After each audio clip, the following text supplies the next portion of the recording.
She had $4.7 billion, a company that redefined American luxury, and a team of the most expensive engineers money could buy, and not one of them could fix her car. For 6 weeks, Amelia Vaughn watched genius after genius walk out of her private workshop with the same defeated look on their face. 6 weeks of silence, 6 weeks of, we can't find anything wrong. But the engine was wrong. She could feel it. Then a man walked through her side door carrying a rusty old toolbox and changed everything she thought she knew about intelligence, success, and what it actually means to listen. Drop a comment with your city. Let's see how far this story travels. The Porsche sat in the center of the workshop like a wounded animal that refused to show where it hurt. It was red. Not the kind of red you see on ordinary cars, not showroom red or catalog red, but a specific, almost violent shade that Amelia Vaughn had personally selected from a color swatch she'd had flown in from a small specialty studio in Stuttgart. The color had a name the studio called Karmesin Rot, deep crimson, and it caught the overhead workshop lights in a way that made the car look like it was breathing even when the engine was cold and silent, which it was right now. Cold, silent, waiting. Amelia stood at the far end of the workshop with both arms crossed, a paper cup of coffee she hadn't touched going lukewarm in her right hand. She was 30 years old. She stood 5'6" in flat boots, dark hair pulled back tight the way she always kept it during working hours. And she had the kind of face that people describe differently depending on whether they liked her. Her employees said she looked focused. Her competitors said she looked like she was calculating something unpleasant. Both groups were probably right. She'd been standing in this exact spot for 11 minutes. She knew because she'd checked her watch 3 times. Behind her, arranged in a loose semicircle that had the informal look of people trying not to appear as nervous as they were, stood the remaining members of what she privately referred to as the last resort team. 4 engineers, 2 master technicians from the manufacturer's own internal diagnostic division, 1 independent consultant who'd flown in from Frankfurt 2 days ago at a cost that made her CFO physically wince when he saw the invoice. They had all, every single one of them, run out of ideas. "Walk me through it again," Amelia said. She didn't turn around when she said it. She kept looking at the car. The Frankfurt consultant, his name was Dr. Werner Haas, and he had a CV that took up 4 pages and listed certifications from 3 different countries. Cleared his throat in the particular way that people do when they're about to say something they know won't land well. "Ms. Vaughn, we've completed the 3rd full diagnostic sweep. The results are consistent with the previous 2. Every sensor array, every data point, every performance metric, all of it reads within factory specification. The engine is, by every measurable standard, performing correctly. It's not. The data, I don't care what the data says." She finally turned around.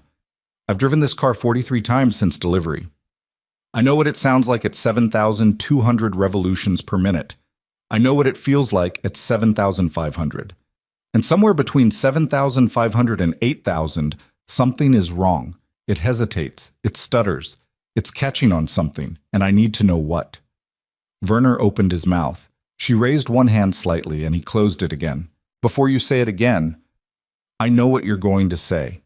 You're going to tell me that human perception is subjective, that minor variations in engine sound can be misattributed at high RPM, that what I'm experiencing might be driver sensitivity rather than mechanical fault."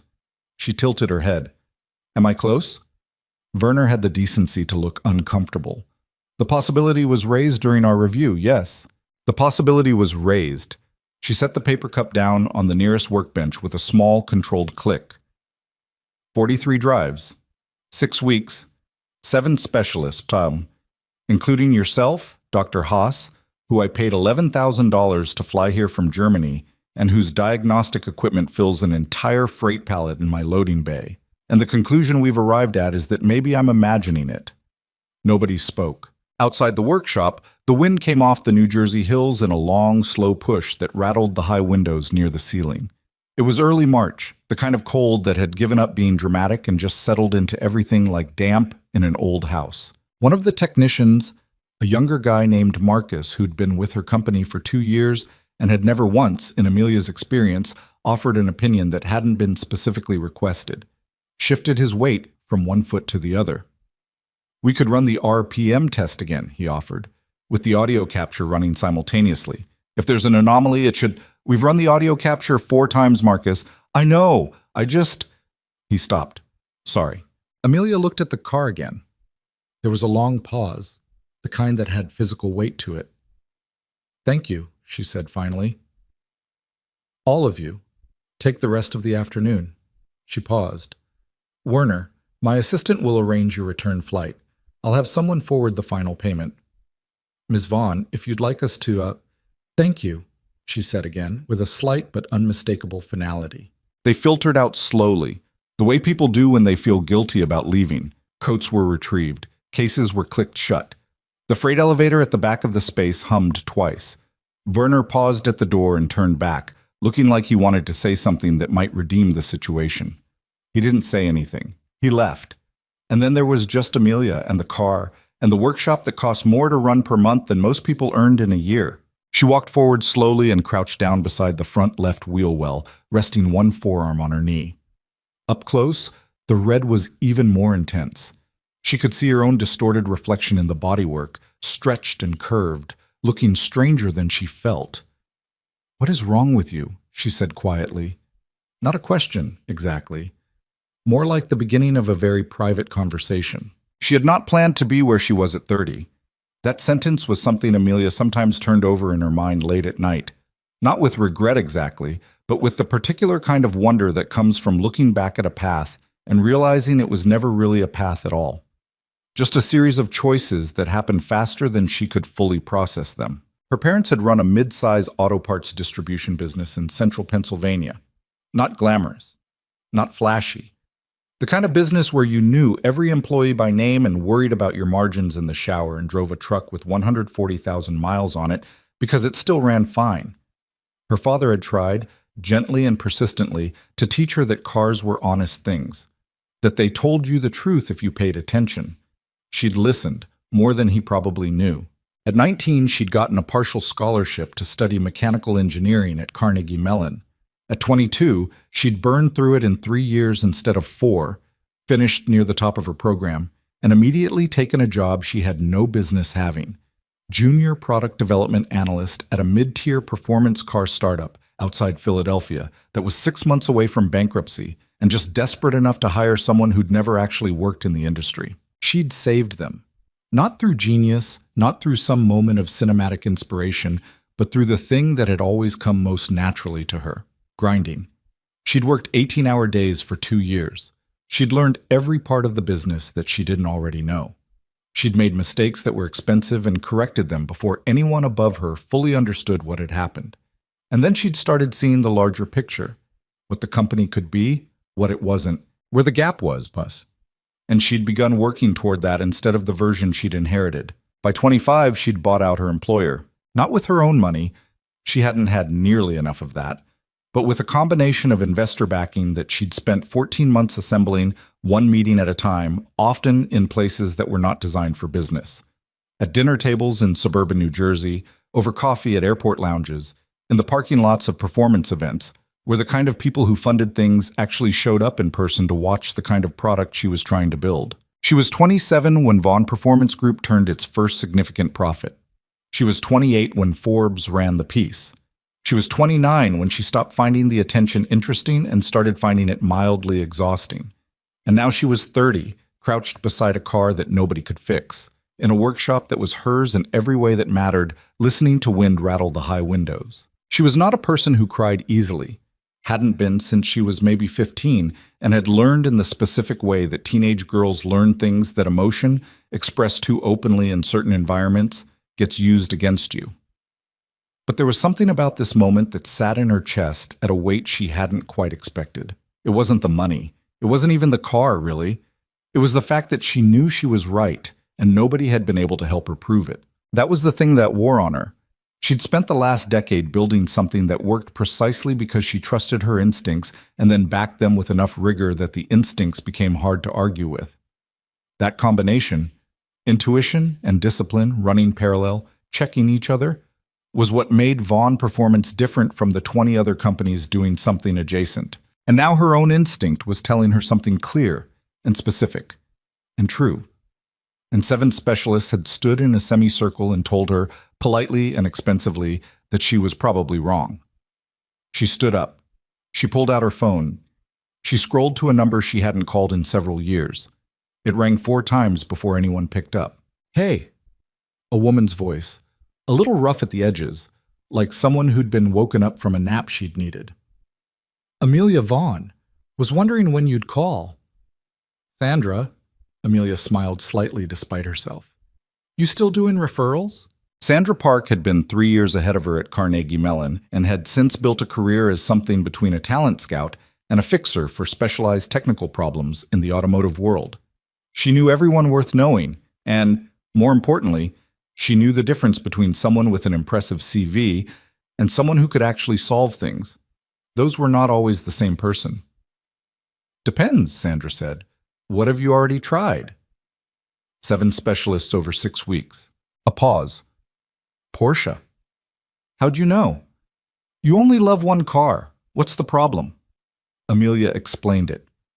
The hesitation above 7,500 revolutions per minute, the 6 weeks, the 7 specialists, the clean diagnostic results every single time.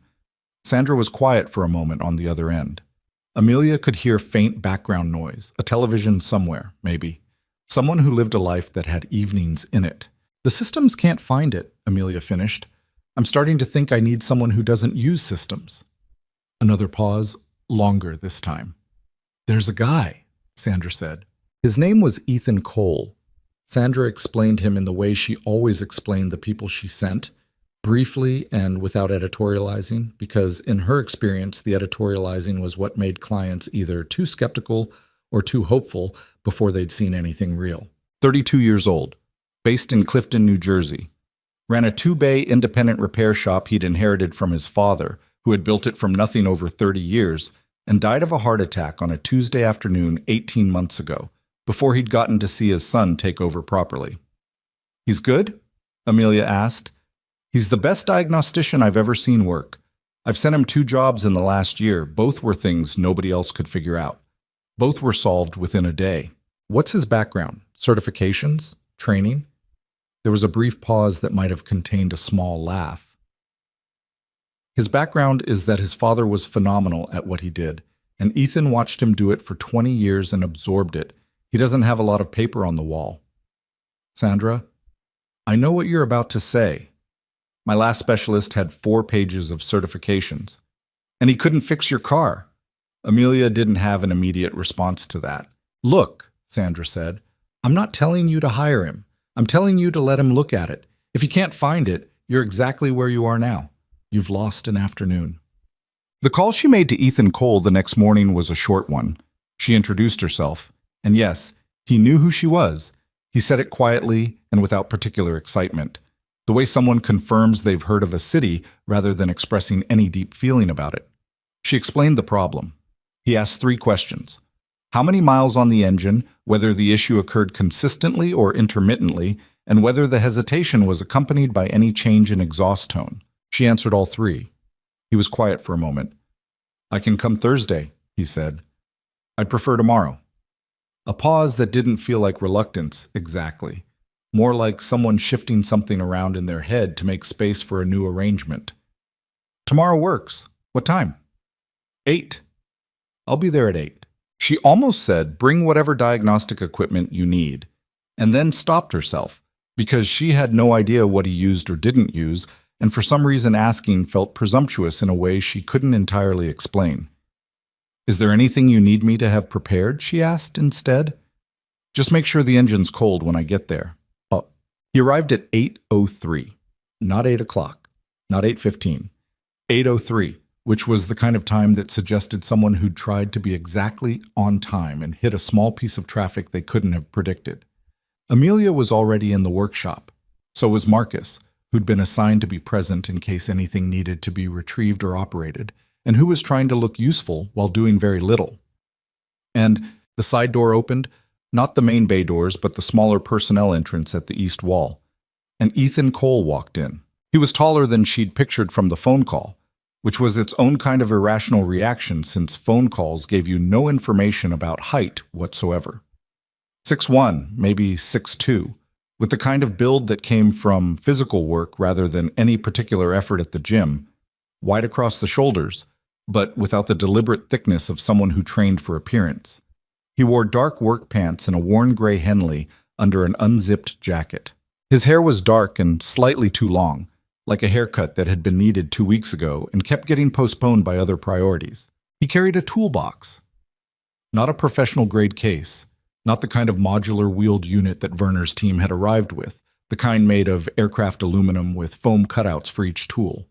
This was a rectangular steel box with a lid, red paint faded and scuffed in the particular way of things that had been used rather than displayed, with a handle that had a piece of black electrical tape wrapped around one end where the original grip had worn through. It looked like something that belonged in a different decade. It looked, in Amelia's private, immediate assessment, completely out of place in her workshop. She felt herself forming a judgment and then felt herself noticing that she was forming a judgment and made a small internal note to hold it loosely. "Ms. Vaughn," he looked at her directly, not in an aggressive way, but in the particular way of someone who didn't see much point in looking anywhere else. "Ethan Cole." "I know." She shook his hand. His grip was firm without being performative. "Thank you for coming on short notice." "Not a problem." He looked at the Porsche. There was a brief silence, maybe 3 seconds, in which his expression didn't shift much, but something in his attention clearly did. It was like watching someone change frequencies. "You said engine's cold?" "Since last night." He nodded once, set the toolbox down on the floor beside his feet, looked at Marcus. "You're staying?" "If that's okay," Marcus said, slightly startled at being directly addressed. "Fine. Don't touch anything unless I ask." "Of course."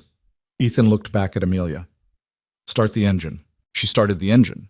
The workshop filled with sound. The Porsche's flat 6 came awake with that particular voice it had. Not a roar exactly, more like a declaration.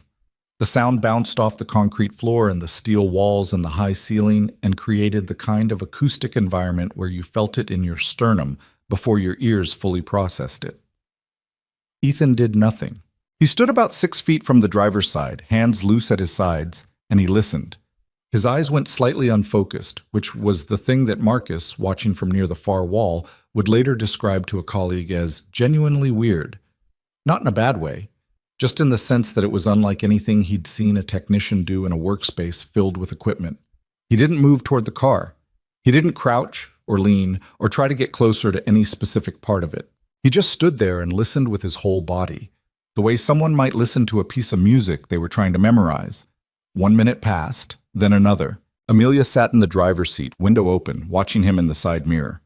She'd been told by multiple people across 6 weeks that she was imagining things. She had been told this carefully and in language chosen to be respectful while still communicating the essential message. The data doesn't support your perception. And now she was watching a man she'd never met stand in her workshop and give 60 seconds of his complete attention to a sound she'd been trying to explain to 7 specialists, and something in her chest did a thing she hadn't expected. It loosened, just a little, just enough to notice. "Give it some RPM," Ethan said. She pressed the accelerator steadily upward. The engine climbed. 4,000, 5,000, 6,000.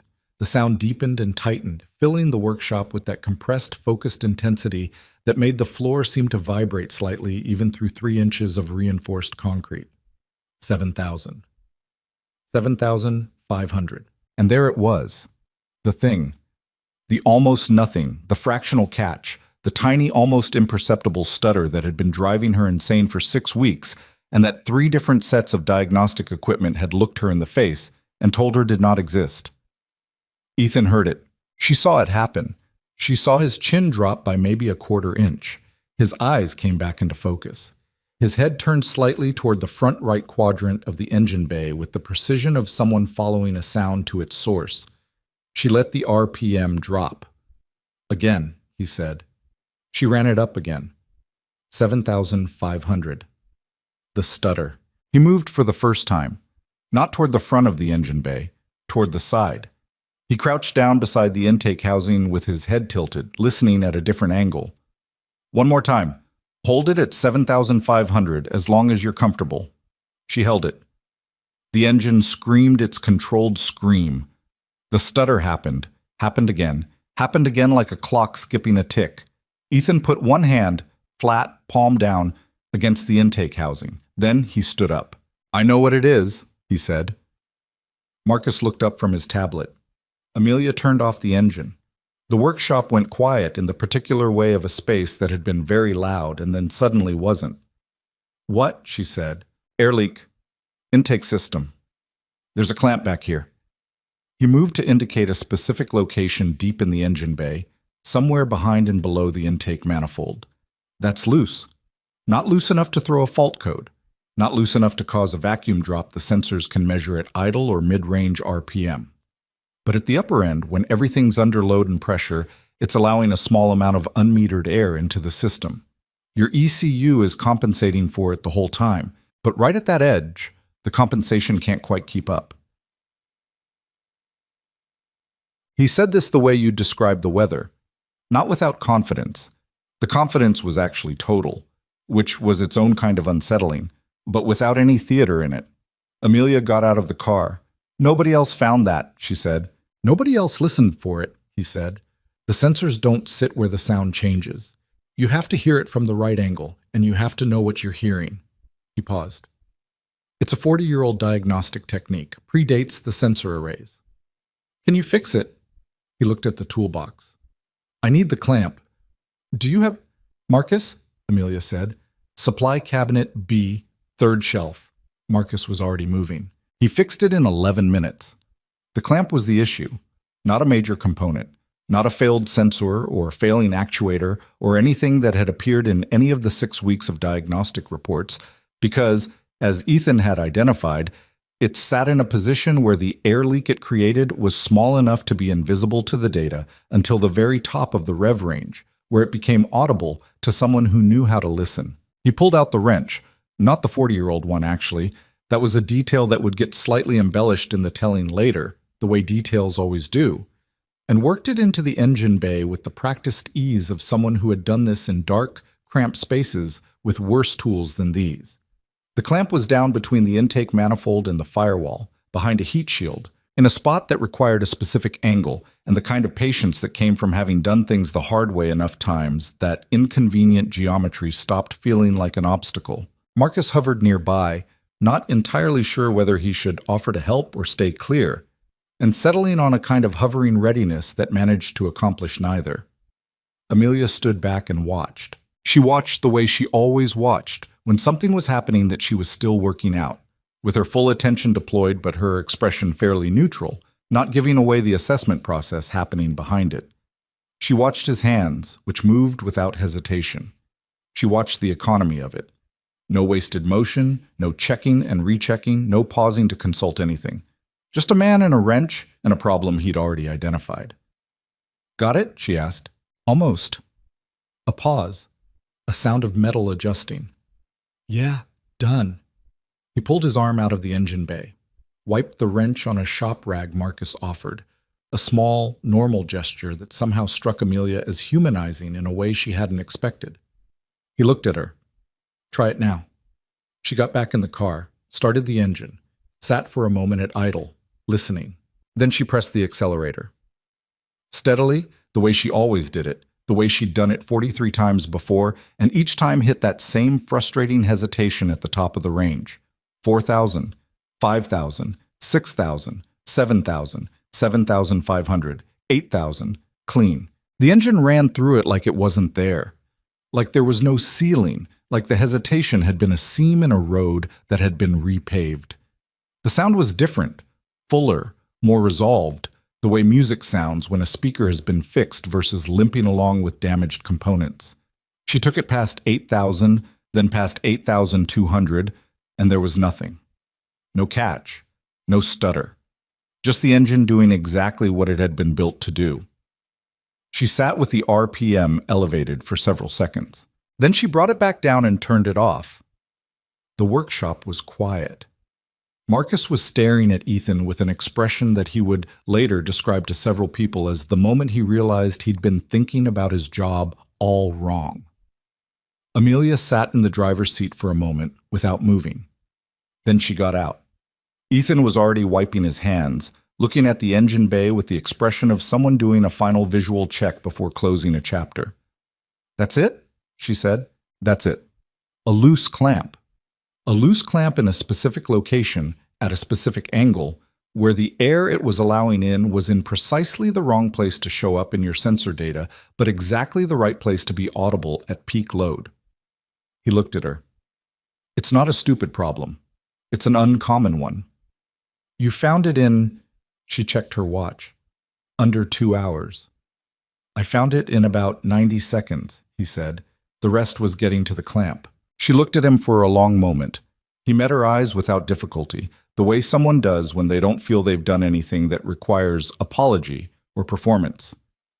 "Can I ask you something?" she said. "Sure." "How did you know where to listen?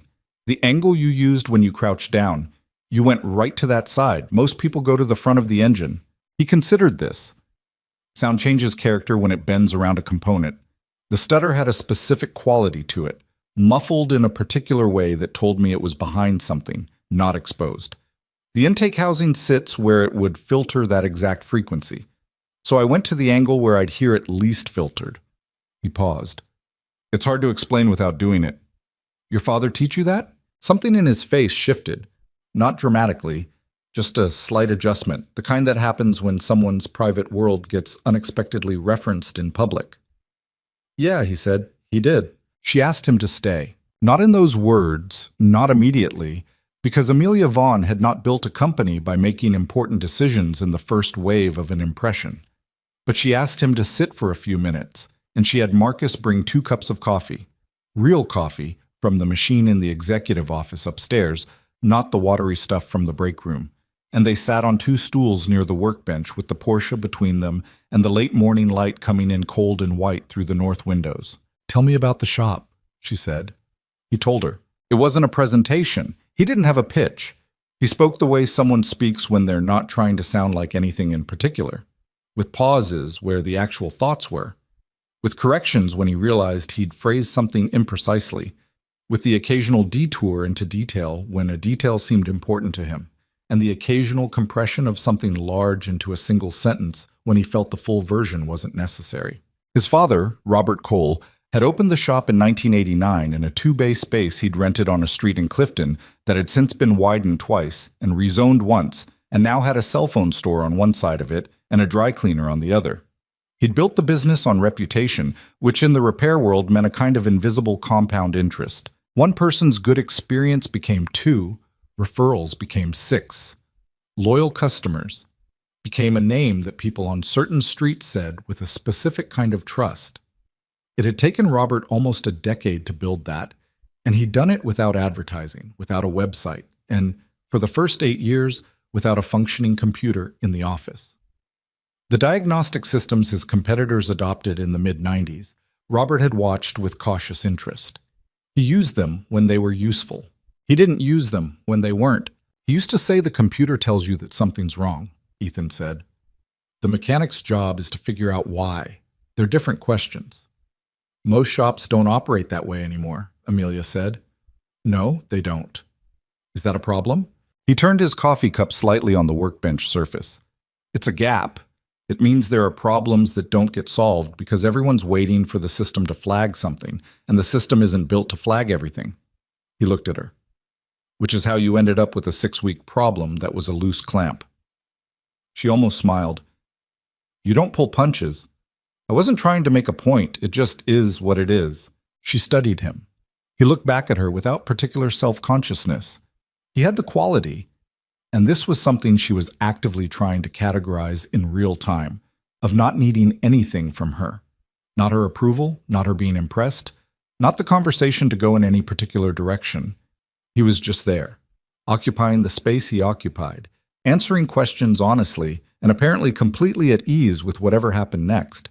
She found that deeply unusual. Her life, for the past decade, had been full of people who needed things from her. That wasn't a complaint. It was a condition of success, of being the person at the top of a structure that a lot of other people depended on. But it meant that everyone she interacted with had an angle, even when the angle was benign. Employees needed her confidence in them.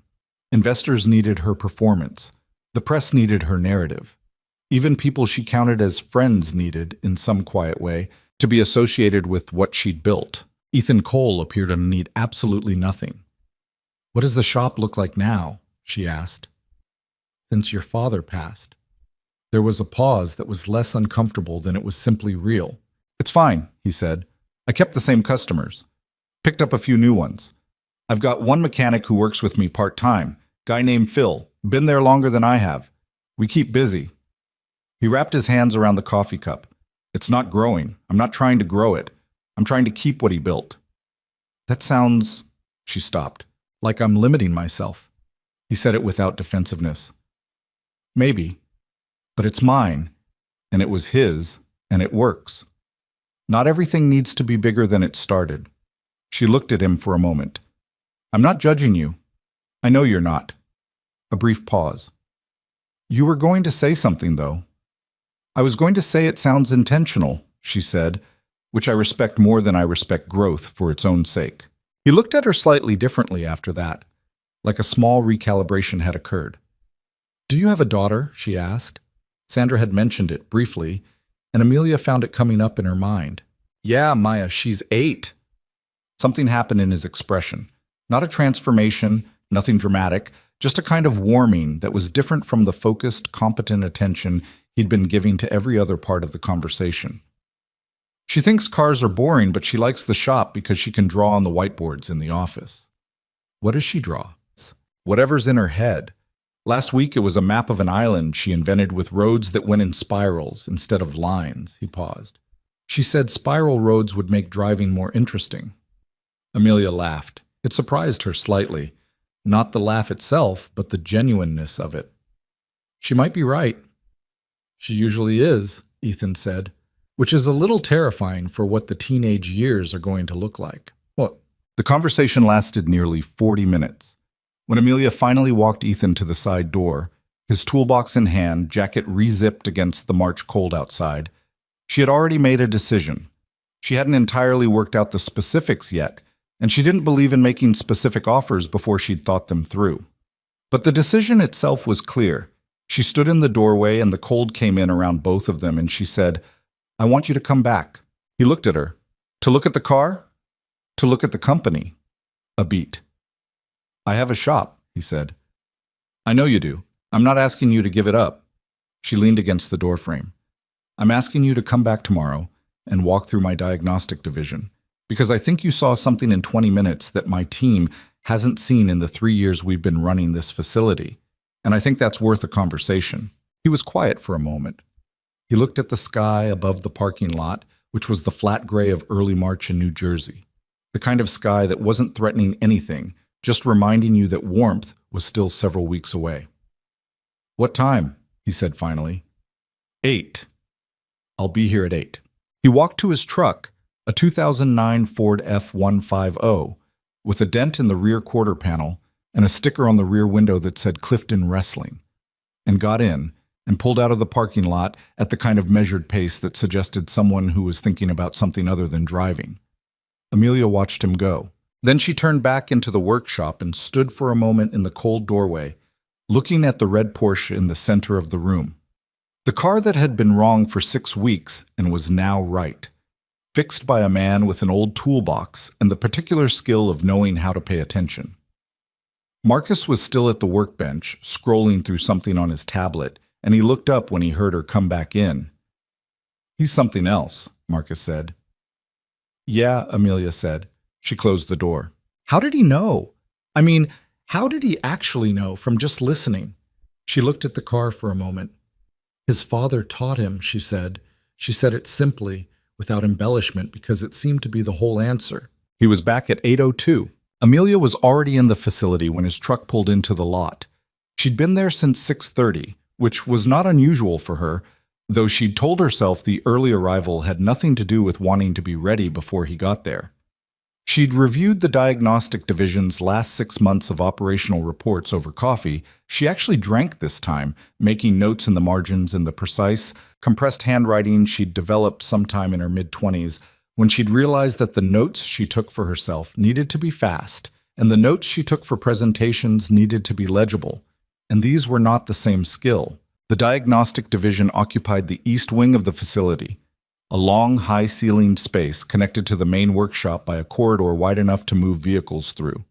It held 12 service bays, 2 dedicated alignment stations, a climate-controlled room for electronic diagnostics that everyone called the clean room, even though it wasn't technically a clean room in any professional sense, and approximately $2 million worth of equipment that had been purchased over 3 years, and that Amelia, looking at it now with Ethan's 90-second engine diagnosis fresh in her memory, was beginning to think about differently than she had before. He came through the main entrance at 8:02, toolbox in hand, though today it struck her as less out of place than it had the morning before. Maybe because she knew now what was in it, or rather, what wasn't. He hadn't opened it once during the diagnosis. It had just sat on the floor beside his feet while he listened. "Coffee?" she offered. "Already had some. Thank you." She walked him through the corridor and into the diagnostic wing without preamble, because she'd learned yesterday that he was the kind of person who appreciated the direct approach. She didn't explain what she was showing him as they walked. She wanted to see what he saw before she told him what she thought. He was quiet for the first few minutes. He moved through the space the way he'd moved around the Porsche the day before, not with the fast, efficient scan of someone running a checklist, but with a slower, more deliberate attention, like he was learning the room before he formed any opinions about it. He stopped at the first bay. A technician named Derek, 26, 2 years out of a technical program in Trenton, excellent with computers, a little stiff in the mornings, was running a diagnostic on a black SUV that belonged to a client Amelia had brought in specifically to demonstrate the division's work to a prospective fleet contract. The diagnostic screen was showing a cascade of data, color-coded and graphed, and Derek was studying it with the focused attention of someone reading a very dense report. Ethan watched him for about 30 seconds. "What's the problem?" he asked Derek. Derek glanced over, surprised to be addressed. He looked at Amelia briefly, who gave him the small nod that meant answer him, and turned back to the screen. "Intermittent rough idle. Client says it happens in cold weather, mostly below 40 degrees, usually in the first 3 minutes after start. Cleared up on its own twice before they brought it in." "What does the diagnostic say?" "Oxygen sensors reading slightly lean in bank 1, but it's borderline. Might be calibration drift rather than an actual fault. Fuel trims look okay. No stored codes." Ethan looked at the SUV. "Have you started it cold this morning?" "It came in already warmed up." "So you haven't heard the idle issue yourself?" A pause. "No. But the data?" "The data is from when it was warmed up," Ethan said, not unkindly, just with the precision of someone who didn't see any reason to soften a logical observation. "What does it do cold?" Derek turned back to the screen, which was still cascading data from the warmed-up vehicle, and didn't immediately answer, which was itself an answer. Amelia watched Ethan's expression. He wasn't frustrated. He wasn't contemptuous. He was looking at the situation the way someone looks at a puzzle they recognize, not because they've solved it, but because they've seen the shape of it before. "Can I sit in it for a minute?" he asked. Derek looked at Amelia again. Amelia nodded. Ethan set the toolbox down, opened the driver's door, and got in. He didn't start it. He just sat there for a moment. Then he leaned forward slightly and put one hand on the dashboard, not pressing, just resting it there, and tilted his head the way he had in the main workshop yesterday. He got out after about 45 seconds. "Fuel injector," he said. "Number 3. It's not fully seating when it's cold. The spray pattern's off until it warms up enough for the seal to expand. Your oxygen sensor is lean because the combustion in that cylinder is incomplete, not because the sensor itself is drifting." Derek stared at him. "You got that from sitting in it?" "I got that from the vibration pattern in the dashboard. The engine has a very slight irregular pulse at idle. Barely there, but it's there. It's different from the normal 4-cylinder firing rhythm. One cylinder's doing slightly less work than the others." He paused. "You'd hear it if you sat in the car with the engine cold. On a warm engine, it's gone because the injector seal seats properly." Derek looked at the diagnostic screen, then at Ethan, then at the screen again. "I've been running diagnostics for 40 minutes, he said. "I know." Ethan picked up his toolbox. He wasn't rubbing it in. There was nothing in his tone that suggested satisfaction at the comparison. "The diagnostics aren't wrong. They're just not asking the right question." Amelia stepped forward. Show him what you mean. Tell him the right question. Ethan looked at her for a moment, and she thought she detected something very brief in his expression. A quick reassessment of why she'd asked him to come, or perhaps a recognition that this was what the morning was actually for. The right question, he said, turning back to Derek, is not what is the system measuring. It's what is the system not built to measure. Sensors have a field of view. They're covering the things the engineers decided were most important to monitor, but problems happen in the gaps between what the sensors see.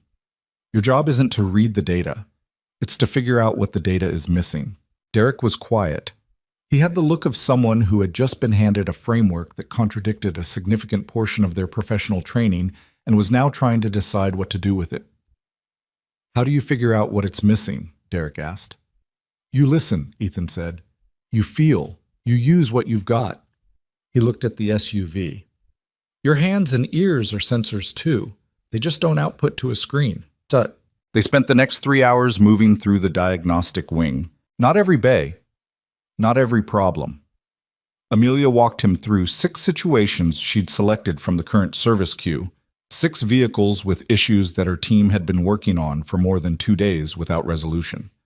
She'd chosen them specifically because she suspected they shared a common characteristic. The problem was real, but the data was clean, or the data was inconclusive, or the data pointed to 3 different possible causes with no way to distinguish between them. In 5 of the 6 cases, Ethan had an answer within 15 minutes, not always through physical diagnosis. 2 of the 5 he identified by asking the technician a series of questions that seemed almost too simple.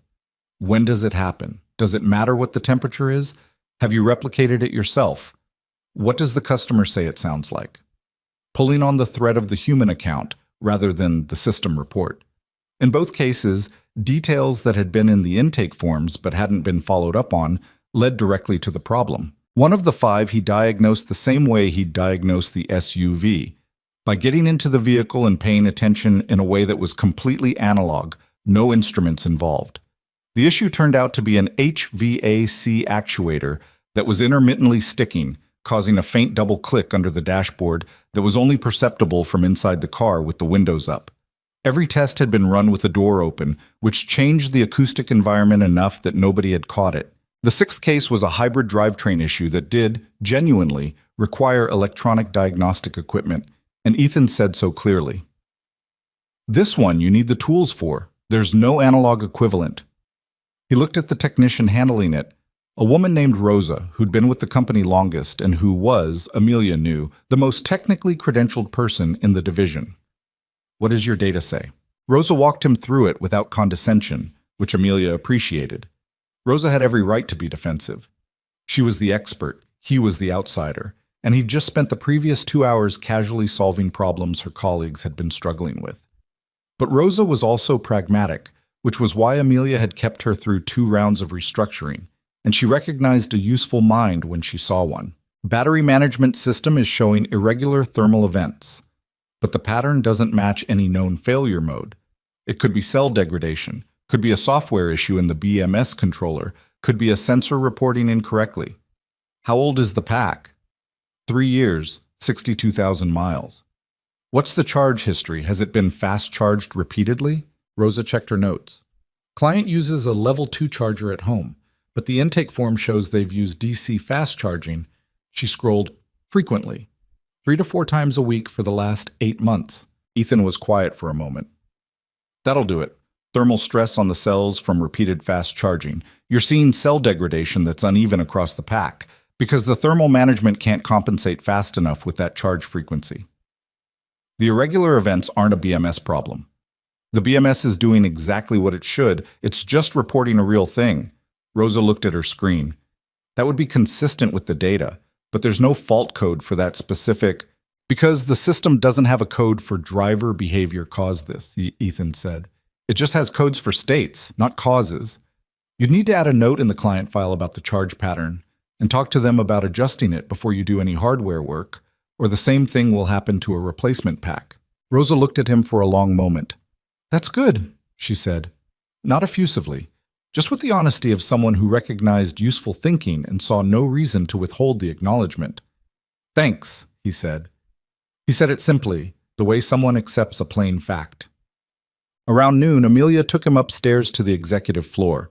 Not the formal conference room, but the smaller space at the end of the corridor that she used for working lunches, which had a round table and large windows and no speakerphone because she'd had the speakerphone removed after a period of 3 weeks in which every meeting had felt like a conference call, even when everyone was physically in the room. Someone had left sandwiches on the table.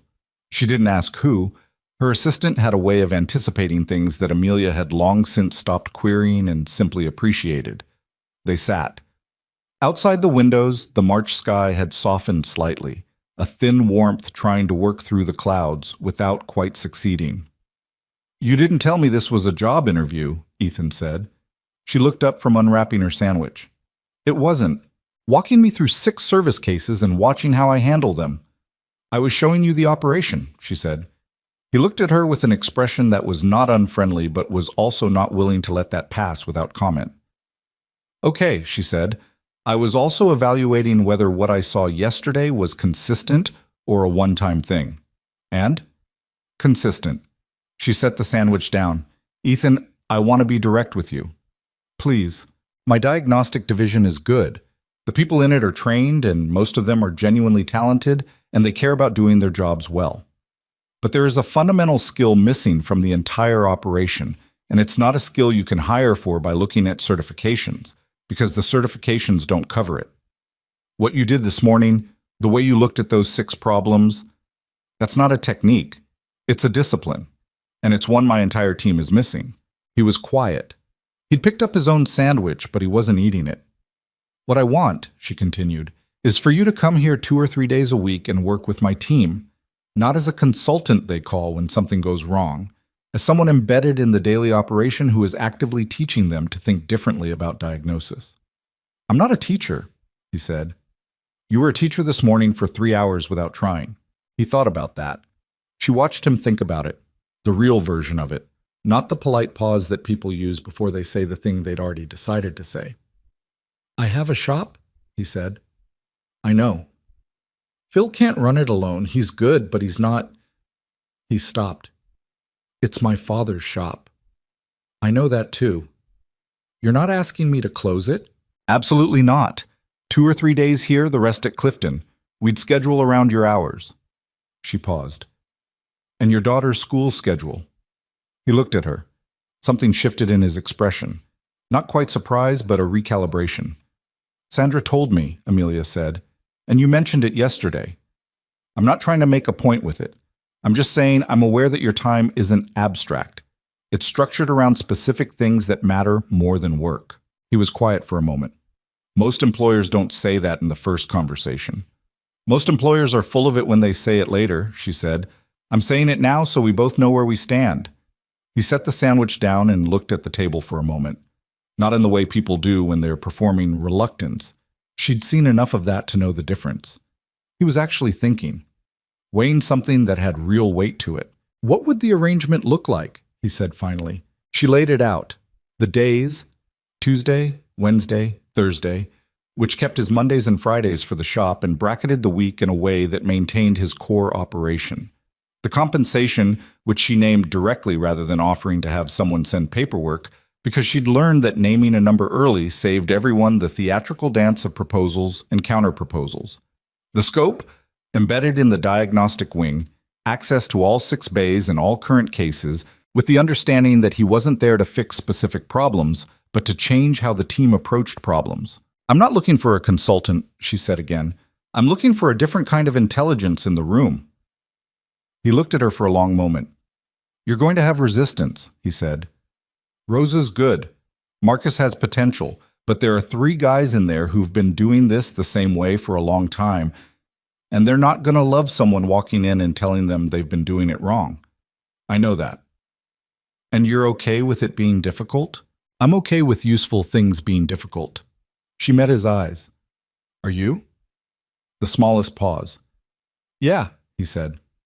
"I am." They settled it over the rest of the lunch, not with a handshake exactly, more with the mutual acknowledgement of 2 people who'd made a decision and saw no reason to ornament it further. She would have the paperwork drawn up and sent to him by the end of the week. He would start the following Tuesday.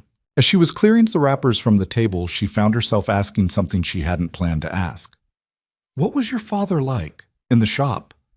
He didn't answer immediately. He looked out the window at the pale March sky. Quiet, he said finally. Not unfriendly. He just didn't talk unless he had something to say, which sounds simple, but it's actually most people feel silence because they're uncomfortable with it. He wasn't uncomfortable with it. He paused. He used to say the first thing you say after you've been quiet is usually the only thing worth saying. Amelia didn't say anything. Ethan seemed to notice this and smiled slightly. Yeah. He sounds like someone who would have made a terrible dinner party guest, she said. He laughed. A real one.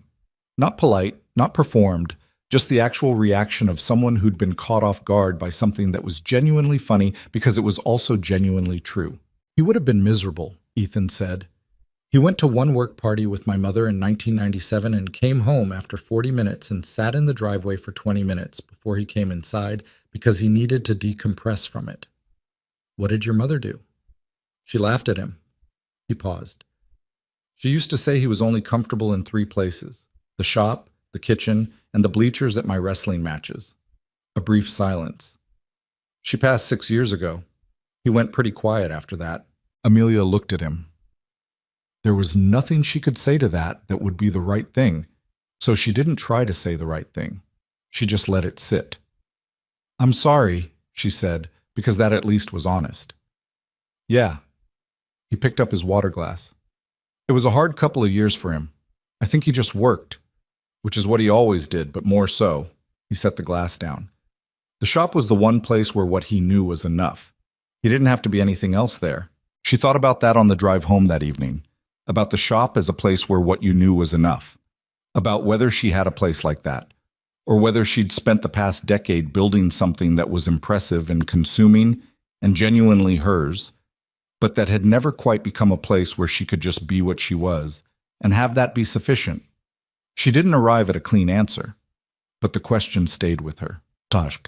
Tuesday came with low gray clouds and a temperature that hadn't made up its mind. Ethan arrived at 8:02 again, which she was beginning to suspect was simply what his 8 o'clock looked like, the 2 minutes absorbed by finding a parking spot or the final stretch of a commute that had been otherwise precise. He came through the main entrance, signed in at the security desk with the slight awkwardness of someone who wasn't yet accustomed to the sign-in process, and walked to the diagnostic wing. Amelia watched him go from the second-floor corridor window, not in any covert way, just from the angle she happened to be standing, and noticed that he'd brought the toolbox again, which she'd half wondered about. The morning started badly. Not catastrophically, not with any single dramatic incident, just the particular low-grade friction of a new presence in an established environment. The technician whose reception was coldest was a man named Gary Buell, 44 years old, 17 years in the automotive industry, a career that had started at a dealership and moved through several shops before landing at Vaughn Performance 2 years ago. Gary was good at his job in the way that competence and habit can blend into a single thing. He did his work efficiently, produced reliable results, and operated within a set of procedures that he trusted because they'd worked before. He also had the specific defensiveness of someone who recognized a challenge when it walked through the door. He didn't say anything overtly hostile. He just didn't engage. When Ethan stopped near his bay, where Gary was running an alignment check on a GT3 that had been brought in after a track day, Gary kept his eyes on his screen and offered no greeting and answered Ethan's single question with the minimum syllables required. What are the front specs reading? Ethan asked. Within tolerance, Gary said. Which side is higher? A pause. Left front is at the top of the tolerance window. Have you looked at the front subframe mounts? The alignment is within tolerance. Ethan didn't push it. He looked at the car for a moment with that particular attention he had, and then moved on. Amelia, who had been close enough to hear the exchange while appearing to review something on her tablet, watched Gary go back to his screen with a set to his jaw that was trying to be neutral and wasn't quite. Later that morning, she heard the same exchange repeated in different form at a different bay with a different technician, a man named Steve, who was less hostile and more dismissive, which was its own kind of wall. I've got a process for this, Steve said, after Ethan had asked a question about an approach he was using on a fuel system issue. I know you do, Ethan said.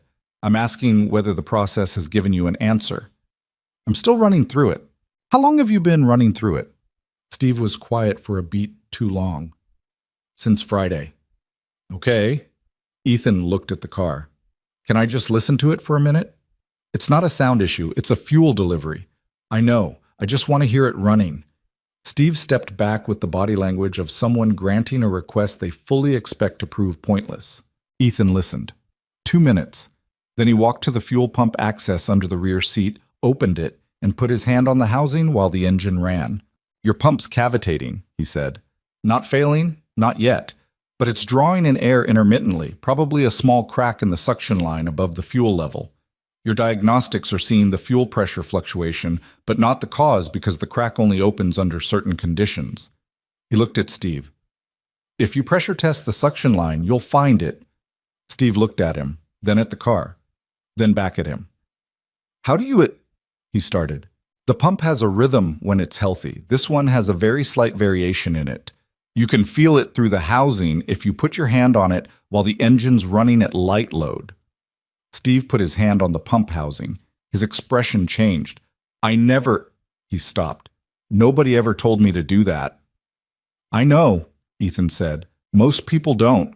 It wasn't a victory speech. He said it and moved on, and that was perhaps the most important thing about it. The absence of any performance around being right. He didn't linger. He didn't make Steve feel smaller than he needed to feel. He just said what he knew and moved. Amelia saw Steve watch him walk away with an expression that she recognized as the beginning of something. Not conversion, not enthusiasm, just the small, private acknowledgement that there was something worth paying attention to here. The day that changed the dynamic wasn't a Tuesday or a Wednesday. It was the following Friday, which was not one of Ethan's scheduled days, but which found him at the facility anyway because Amelia had called him at 7 in the morning about a vehicle that was due for delivery to a client at noon, and that had developed a problem overnight that none of her team could identify. He'd said he'd come. She hadn't asked him how this worked logistically, how he managed the shop, whether Phil could cover, whether this was a significant imposition. She'd just stated the situation, and he'd responded to it, and that was the transaction. He arrived at 7:40, and he was not in a good mood. Not with her, she was fairly sure. There was something behind his eyes when he came through the door that was preoccupied and slightly taut, a version of him that was different from the Tuesday and Wednesday versions. She didn't ask. She walked him to the bay and explained the problem, a McLaren 720S that had been in for scheduled service and had come out of the service bay the previous evening with a faint vibration under braking that hadn't been there before. The car was spotless and mechanically sound by every diagnostic measure, but the vibration was real. She'd driven it herself at 6 that morning in the empty lot to confirm. He looked at the car. He looked at the floor under it. Who serviced the brakes? He asked. Derek. Where is he? Bay 3. Ethan walked to Bay 3. Derek was in the middle of something else, but he pulled himself out of it because the tone of Ethan's approach suggested it was worth doing. Tell me exactly what you did on the 720S brakes, Ethan said. Derek told him. The sequence was correct. The torque specs were right. He'd used the proper pads. Did you clean the rotors before reinstalling? I used brake cleaner, standard procedure. Did you let it dry completely before you put the pads back on? Derek paused. It was a very short pause, the kind that answers its own question. There was time pressure, Derek said. The car was scheduled for... The solvent didn't fully evaporate, Ethan said. It contaminated the pad surface. When the pad heats up under braking, the residual solvent... He stopped. He took a breath. It's okay. It's fixable. How long will it take you to pull the pads and replace them? Hour, maybe 90 minutes? Do it. He turned back toward Amelia and she walked with him back toward the main space. We've got 3 hours before the client comes, she said. That's enough time. What was the mistake, specifically? He explained it. The solvent, the timing, the heat chemistry of brake pads during initial bedding. It was the kind of thing that experienced mechanics learned the hard way once and then never forgot. A gap between correct procedure and complete procedure. Is this the first time Derek's made this mistake? She asked. I don't know. Have there been brake complaints before on jobs he's serviced? She pulled out her phone and sent a message to her operations manager. The response came back in 4 minutes. 2 complaints in the past 8 months. both resolved under warranty, both involving brake work, both attributed to padware. They weren't padware, Ethan said. No. She looked at the message. They weren't. He doesn't know he's been making the same mistake. The feedback loop is broken. The customer complains, it gets resolved. Nobody traces it back to the specific procedure. Amelia looked at him. That's a management problem. Yeah. He said it without softening it, but also without making it an accusation. A system that fixes symptoms instead of tracking causes doesn't learn from its mistakes. She stood with that for a moment. That's the thing you keep coming back to, isn't it? She said. Not what went wrong, why it went wrong. The what resolves itself, he said. The why is the only thing that prevents it next time. They stood in the corridor between the diagnostic wing and the main floor, and the facility hummed around them with its usual activity. Voices, the distant whine of a lift, someone's radio playing something country at a volume low enough to be almost but not quite unobtrusive. Are you okay? She asked, because the tautness she'd noticed in him when he came in hadn't fully gone. He looked at her, slightly surprised. Not offended by the question, just caught off guard that she'd noticed. Rough morning, he said. Maya? A pause. She had a hard night, wouldn't sleep. I had to leave her with a neighbor, and she... He stopped. She was fine. She knows Mrs. Adler, but she didn't want me to go, and I... He stopped again. Some mornings it's harder to leave. Amelia didn't say anything immediately. She looked at him.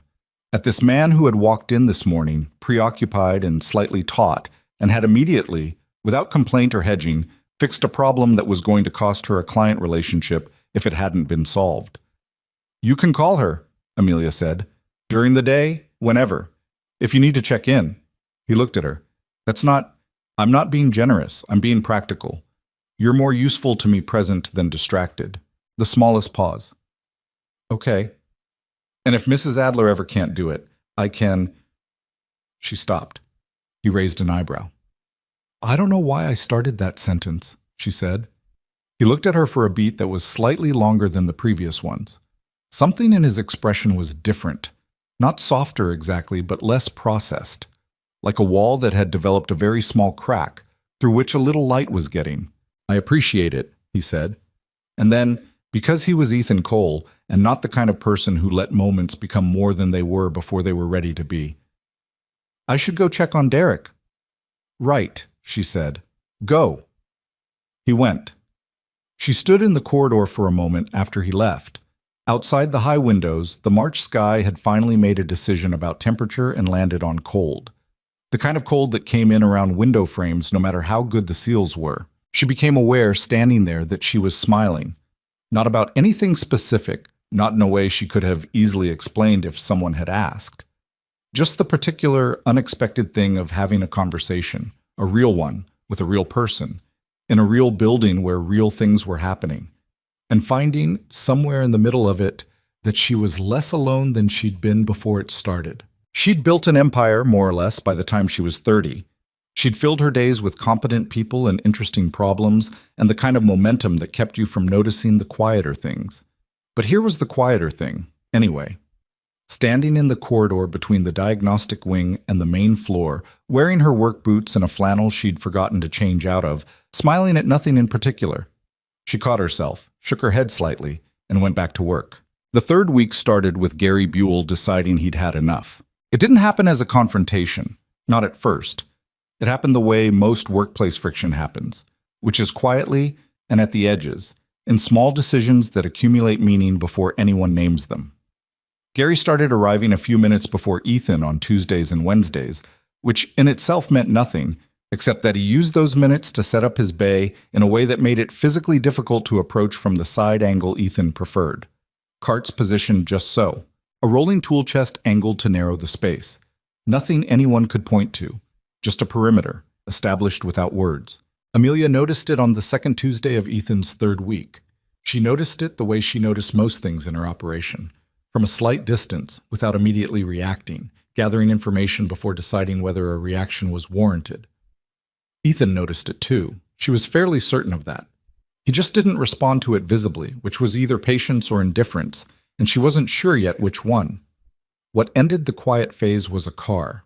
It was a Porsche 911, not hers, a client's, a GT2 RS that belonged to a man named Richard Calloway, who was 48 years old, owned 3 commercial real estate firms, and had the specific combination of wealth and automotive passion that meant he both cared deeply about his car and was not shy about expressing displeasure when something went wrong with it. The GT2 RS had been in for a brake fluid flush and a cooling system inspection. It had come out of Gary's bay 3 days ago, looking perfect. That morning, Richard Calloway called Amelia directly. She took the call in her office upstairs, standing at the window the way she always did when the call was the kind that required her to not be sitting down. "The car is pulling left under heavy braking," Richard said. His voice had the controlled quality of someone who was choosing to be reasonable in the first conversation, with the understanding that the second conversation might be less so. "I drove it to the track in Millville yesterday. First hard stop from 110, it went left. Second stop, same thing. I came off the track before I put it into a wall." "I'm sorry, Richard. Can you bring it in today? I've already had it trailered. It's in your lot right now." She went down. Gary was already at the car when she arrived at the bay. He'd gotten word before she had. Marcus had radioed the floor, and he was running a diagnostic with the particular focused intensity of someone who was both competent and slightly defensive, which in Gary's case was almost the same thing. Ethan was in the adjacent bay working on a fuel system issue when she arrived. He glanced over once and then went back to what he was doing. "What do you have?" Amelia asked Gary.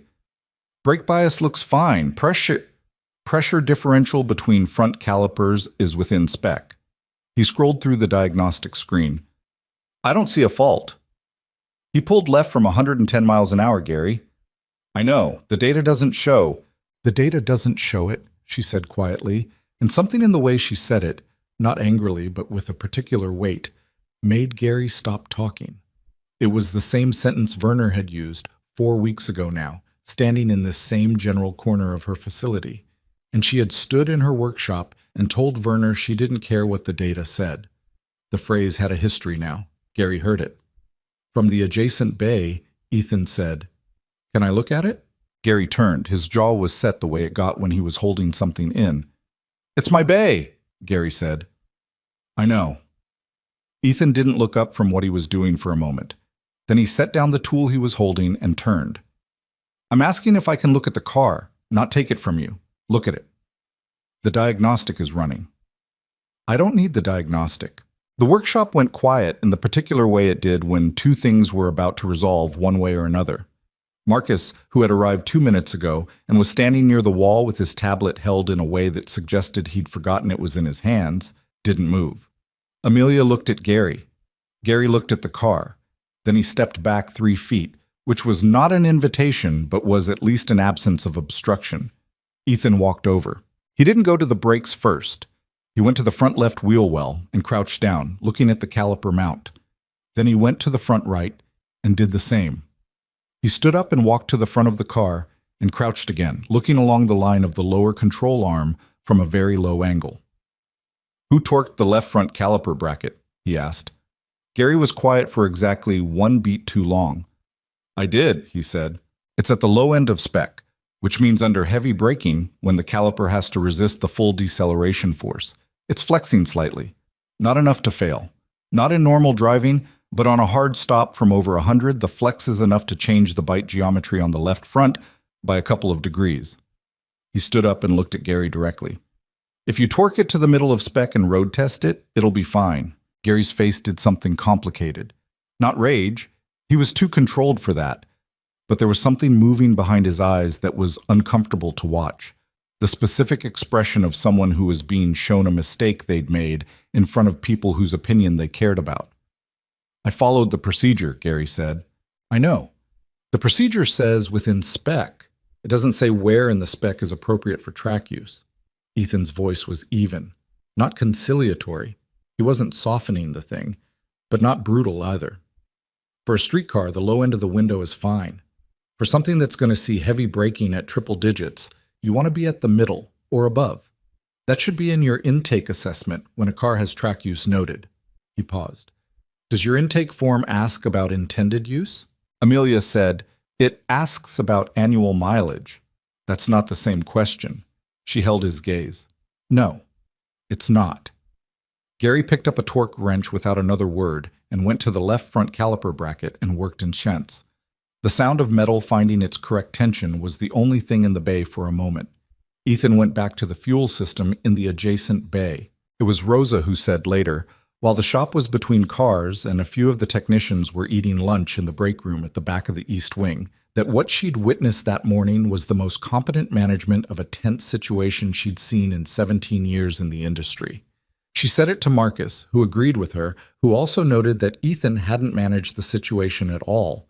He'd just responded to it factually and left Gary with no one to be angry at except himself, which was the purest form of resolution because it didn't create a counter-narrative. Marcus wrote that down. He'd been writing a lot of things down lately. Gary didn't say anything for the rest of the day. But at 4:45, just before the end of the shift, he walked past Ethan's bay and stopped. "The intake form," he said. "I can rewrite the intended use section." Ethan looked up. "That would be useful." "I'll have a draft by Thursday." Okay, that was it. Gary walked out. Ethan went back to the fuel system. Amelia, who had been in the corridor near the bay when it happened, kept walking and did not look back. Some things only worked if you let them close quietly. Well, the call from Sandra came on a Wednesday afternoon in the 4th week, while Amelia was in her office reviewing numbers for the quarterly board presentation that was now 11 days away. "Heads up," Sandra said, skipping her usual opening. "There's a piece coming." Amelia set down her pen. "What kind of piece?" "Automotive industry feature, Drive and Performance magazine. You know them?" "I know them. They've got a writer working on a story about diagnostic innovation in independent performance shops.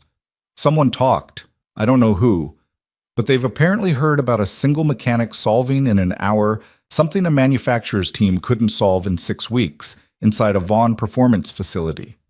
A pause. "Your name is in the story." Amelia sat back. "Ethan know?" "I haven't told him. I called you first." "Who's the writer?"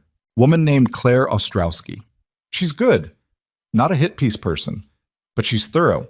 And if you don't get ahead of it, the story that gets written is whatever she could piece together from secondhand information. Does she have the technical details? She has the broad strokes. She doesn't know the intake clamp specifically. She knows the duration. 6 weeks, 1 mechanic, fixed it. And she knows enough about your diagnostic division's track record to frame it as a larger conversation about over-reliance on technology. Amelia was quiet for a moment, looking at the numbers on her desk that suddenly seemed less important than they had 3 minutes ago. "Does Ethan know about the story at all?" "Not from me." "Okay," she thought. "Can you hold Ostrowski off for a week?" "I can try. She's on deadline." "Try." She ended the call and sat with it for a moment. Then she went downstairs. Ethan was in Bay 5, working with a younger technician named Kayla, who'd been with the company 8 months and who had, over the past 3 weeks, turned into what Amelia privately thought of as Ethan's most receptive student. Not because she was the most experienced, but because she was the only one who'd completely abandoned the defensive posture and was simply openly trying to learn. She asked questions constantly. Not good questions always, but honest ones, which Ethan seemed to prefer. "You're bending your wrist wrong on that angle," Ethan was saying when Amelia arrived. He was standing beside her at the front of a BMW M5 with one hand guiding the position of a probe she was running along the intake manifold. "You want the probe to float. If your wrist is tense, you're transmitting your own movement into what you're feeling. Relax it." Kayla adjusted. Her expression changed. "Oh," she said. Yeah, I can feel the difference." "What do you feel?" "It's like there's a slight vibration on the left side that's not there on the right." "What does that tell you?" "There's something different happening on the left." "More specific." "A restriction?" "What kind?" She thought. "Carbon buildup? On the port?" Ethan nodded. "Get a borescope on port 4. Tell me what you see." Kayla moved to get the borescope, and Amelia stepped into the bay. Ethan straightened up. "There's a piece coming," she said, "in Drive and Performance, about what happened with my car." She paused. "About you." He looked at her. His expression was neutral in the way of someone who needed a moment to decide what they thought before they showed it. "Someone talked," he said. Apparently, I don't know who, could have been any of the 7 specialists. Werner would be my first guess, just because European consultants have a habit of building narratives around the clients they've worked with. Could have been someone on my team. What's the angle? Diagnostic innovation versus technology dependence. You fixing in 90 seconds what 6 weeks of specialists couldn't. It's not malicious, but it's going to draw attention. He was quiet. I wanted you to know before it became something you found out from someone else, she said. Okay. He looked at the BMW, then back at her. Does it matter if the piece runs? It matters for you more than it does for me. My company's name being attached to this story that's manageable. It's a good story for us, actually. But your name being out there connected to something that gets framed as mechanic embarrasses manufacturer specialists, that's a different kind of attention. People call the shop. People show up expecting something. It changes the thing. He was quiet again. This time for long enough that she could hear Kayla moving things around at the back of the bay. My father used to get calls sometimes, he said finally. Word of mouth stuff, people who'd heard about him. Most of the time they just needed a good mechanic. Some of them, there was a period when he solved a weird problem on a Formula Atlantic car that some amateur racing team had given up on, and for about 6 months he'd get calls from race teams asking for help. He hated it. Why? Because the call came with an expectation. They'd heard about the one thing and they wanted that specific thing again, like he had a trick. And he didn't have a trick. He just paid attention. He paused. You can't package that. You can't deliver it on demand. What happened? He stopped taking those calls. A slight pause. Lost a couple of decent accounts, but he said the accounts that came with that kind of expectation made the work worse, not better. Because you stop being a mechanic and start being a performer. Amelia thought about that. So you don't want the story? I didn't say that. I said I understand what it brings. He looked at her directly. Do you want the story? She didn't answer immediately, which was itself an answer of a kind. It's good for the company, she said. The framing as diagnostic innovation, that's a useful narrative for us. We've been trying to differentiate from the dealer service model, and this is a concrete example of what that means. But, she tilted her head slightly, but I don't love the idea of someone being written about without their input, especially when the thing being written about is something personal. My father's thing, he said. What you learned from your father, which is not the same as a technique or a skill, it's more than that. He looked at her for a moment with the expression she'd started to recognize as his actual considering face, not the polite processing that people did when they were deciding what to say, but the real internal work, the kind that took actual time. Let her write it, he said. But I'll talk to her, on my terms. I'll set it up. Tell her I'll give her 2 hours, at the shop in Clifton, not here. She registered the choice of location. Why the shop? Because that's where it comes from, he said. She wants to understand it. She should see where it started.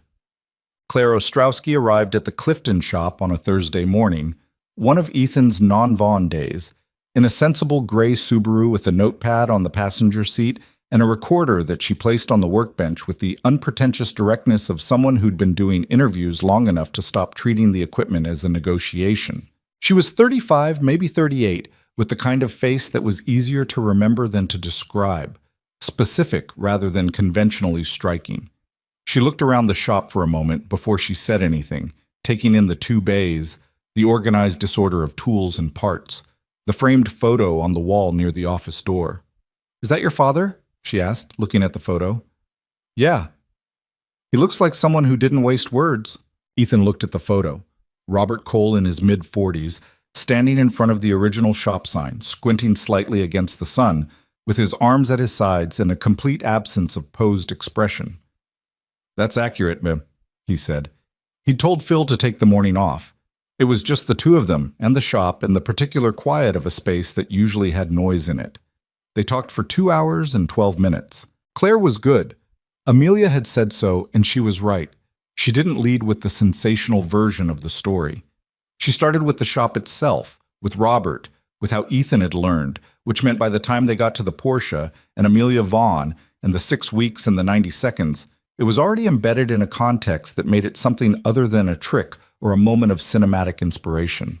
Was there a moment, Claire asked about 40 minutes in, when you stood in that workshop and thought, I've got this, these people were just wrong? Ethan thought about it. No. Really? I heard what they couldn't hear. That's not the same as being smarter than them. It's a different kind of attention. They were trained to look at data. I was trained to listen to the thing itself. He was quiet for a moment. The specialists weren't wrong to use the tools they used. The tools just weren't designed to find that particular problem. That's not incompetence. That's a gap. But you found it in 90 seconds, because I was looking in a different place. He paused.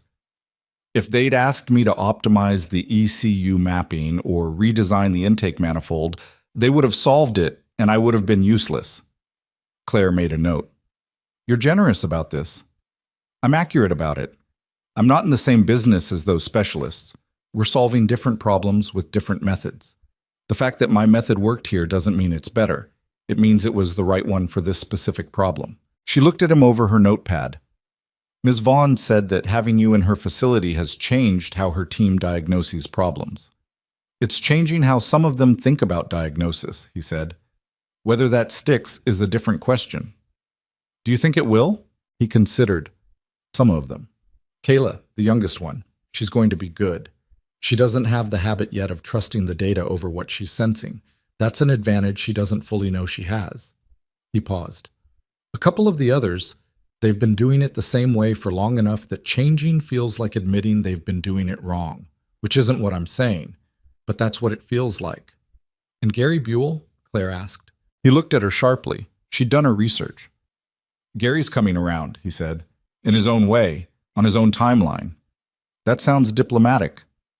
Gary rewrote the intake assessment form last week, added a full section on intended use, track, road, mixed, frequency of high-load driving. It was better than what I would have written. He paused. That's not diplomatic. That's what happened. Claire wrote something. Can I ask about your daughter? You can ask. Sandra Park mentioned she sometimes visits the facility. She came once. Amelia showed her around. He paused. Maya has strong opinions about things. She told Amelia that the color of the diagnostic bay walls was depressing and that they should paint them yellow. Claire smiled. Are they going to? Amelia said she'd consider it. Is she going to? A slight pause. I think there's a reasonable chance one of those bays ends up yellow. Claire laughed. She wrote something down that was clearly not a direct quote. The end of the interview arrived the way ends do in conversations that have gone well. Not with a definitive conclusion, but with a natural settling, a sense that the shape of the thing had been found. Claire clicked off the recorder. She looked at the photo of Robert Cole again. What would he think of all this, she asked. Not as an interview question. The recorder was off. Just as a human question, the kind you ask when you've spent 2 hours with someone and you're genuinely curious. Ethan was quiet for a long moment. He'd think the car got fixed, he said, and he'd want to know if the mechanic who fixed it cleaned up after himself. She left at 11:40. Ethan stood in the doorway of the shop and watched her pull out of the lot and then stood there another moment in the cold air before going back inside. He picked up a rag and wiped down the workbench she'd been sitting at, which hadn't needed wiping, but which gave him something to do while the morning settled back into ordinary time. The piece ran on a Tuesday, his day at Vaughn, 2 weeks later. He found out it was live because his phone started doing something it didn't normally do, which was ring. Not calls he expected. Numbers he didn't recognize.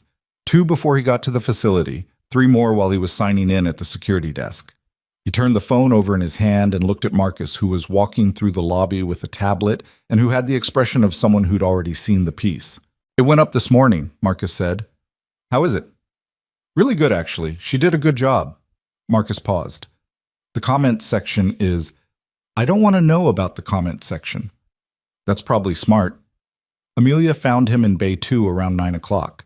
She had her phone in her hand and she was smiling in the slightly complicated way of someone who was pleased about something and was also tracking 3 other things simultaneously.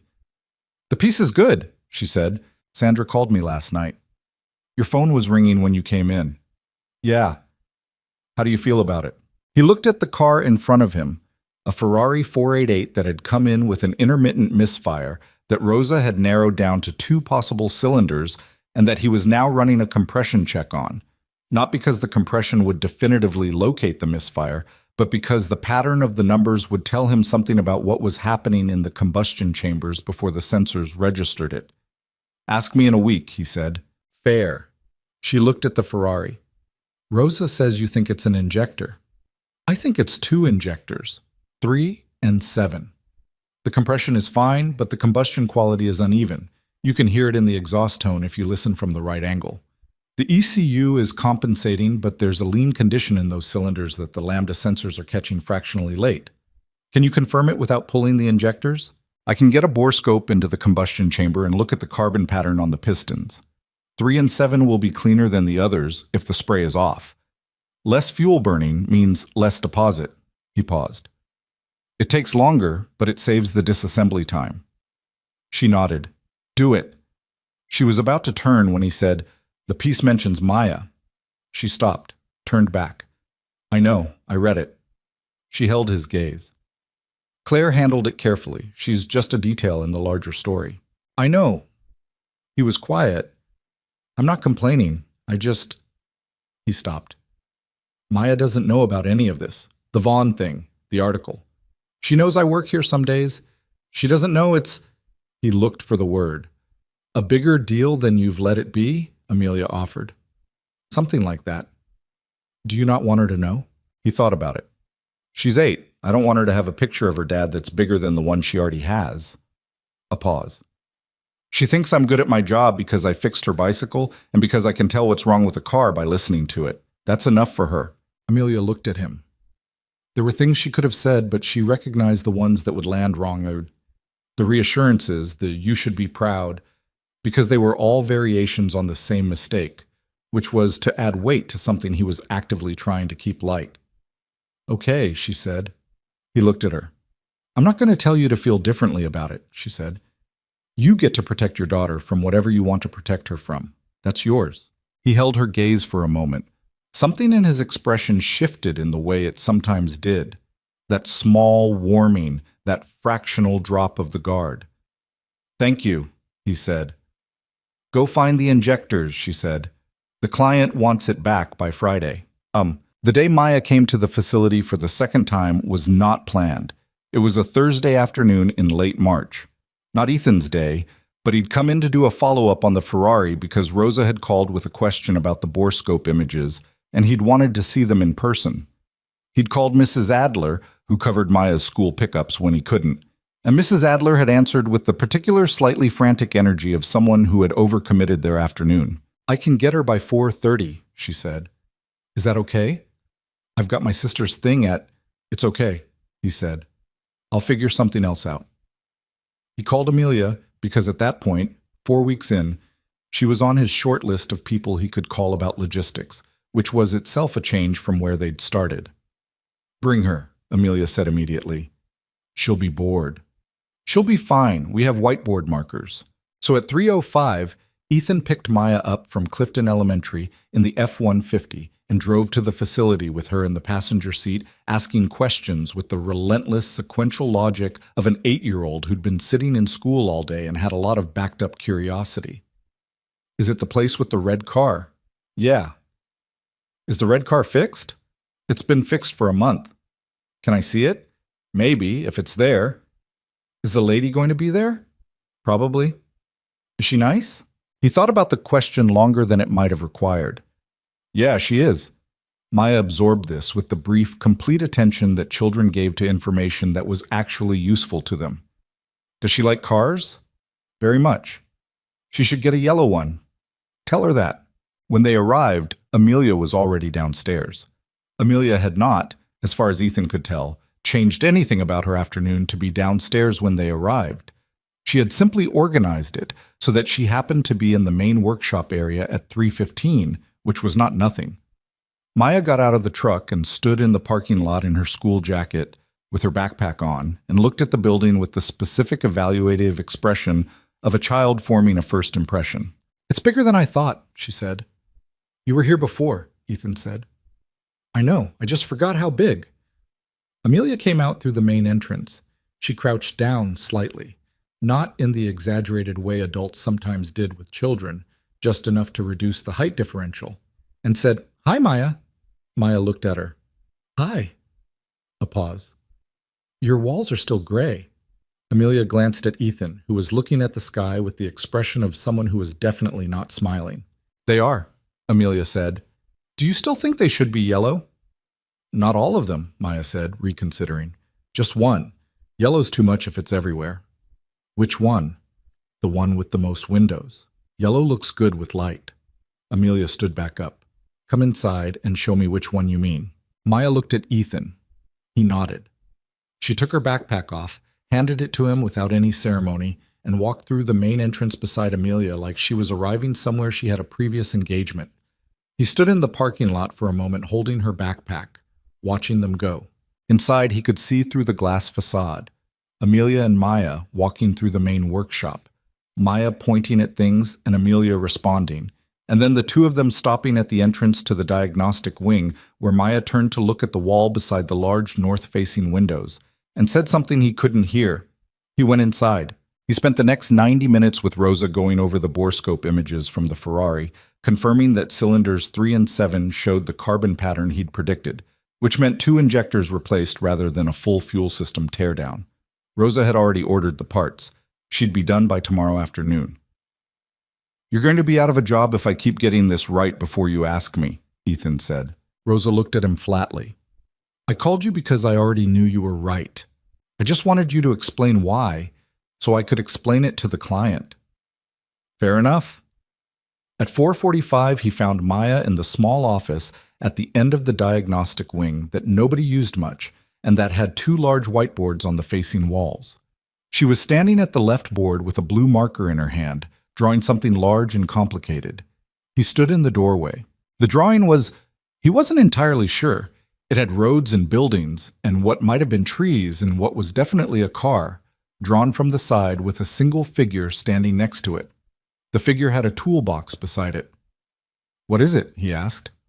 "A city," she said without turning around. "I'm not done." "Okay." He leaned against the door frame and watched her draw. Amelia appeared beside him a moment later, appearing from down the corridor with a cup of coffee that had materialized from somewhere, and they both stood in the doorway watching Maya add a road to her city that curved in an unusual arc toward the right edge of the board. "Spiral road?" Amelia said quietly. "Looks like it." They stood there watching for another minute in the quiet that existed inside a busy building when you found the right pocket of it. The city on the whiteboard grew.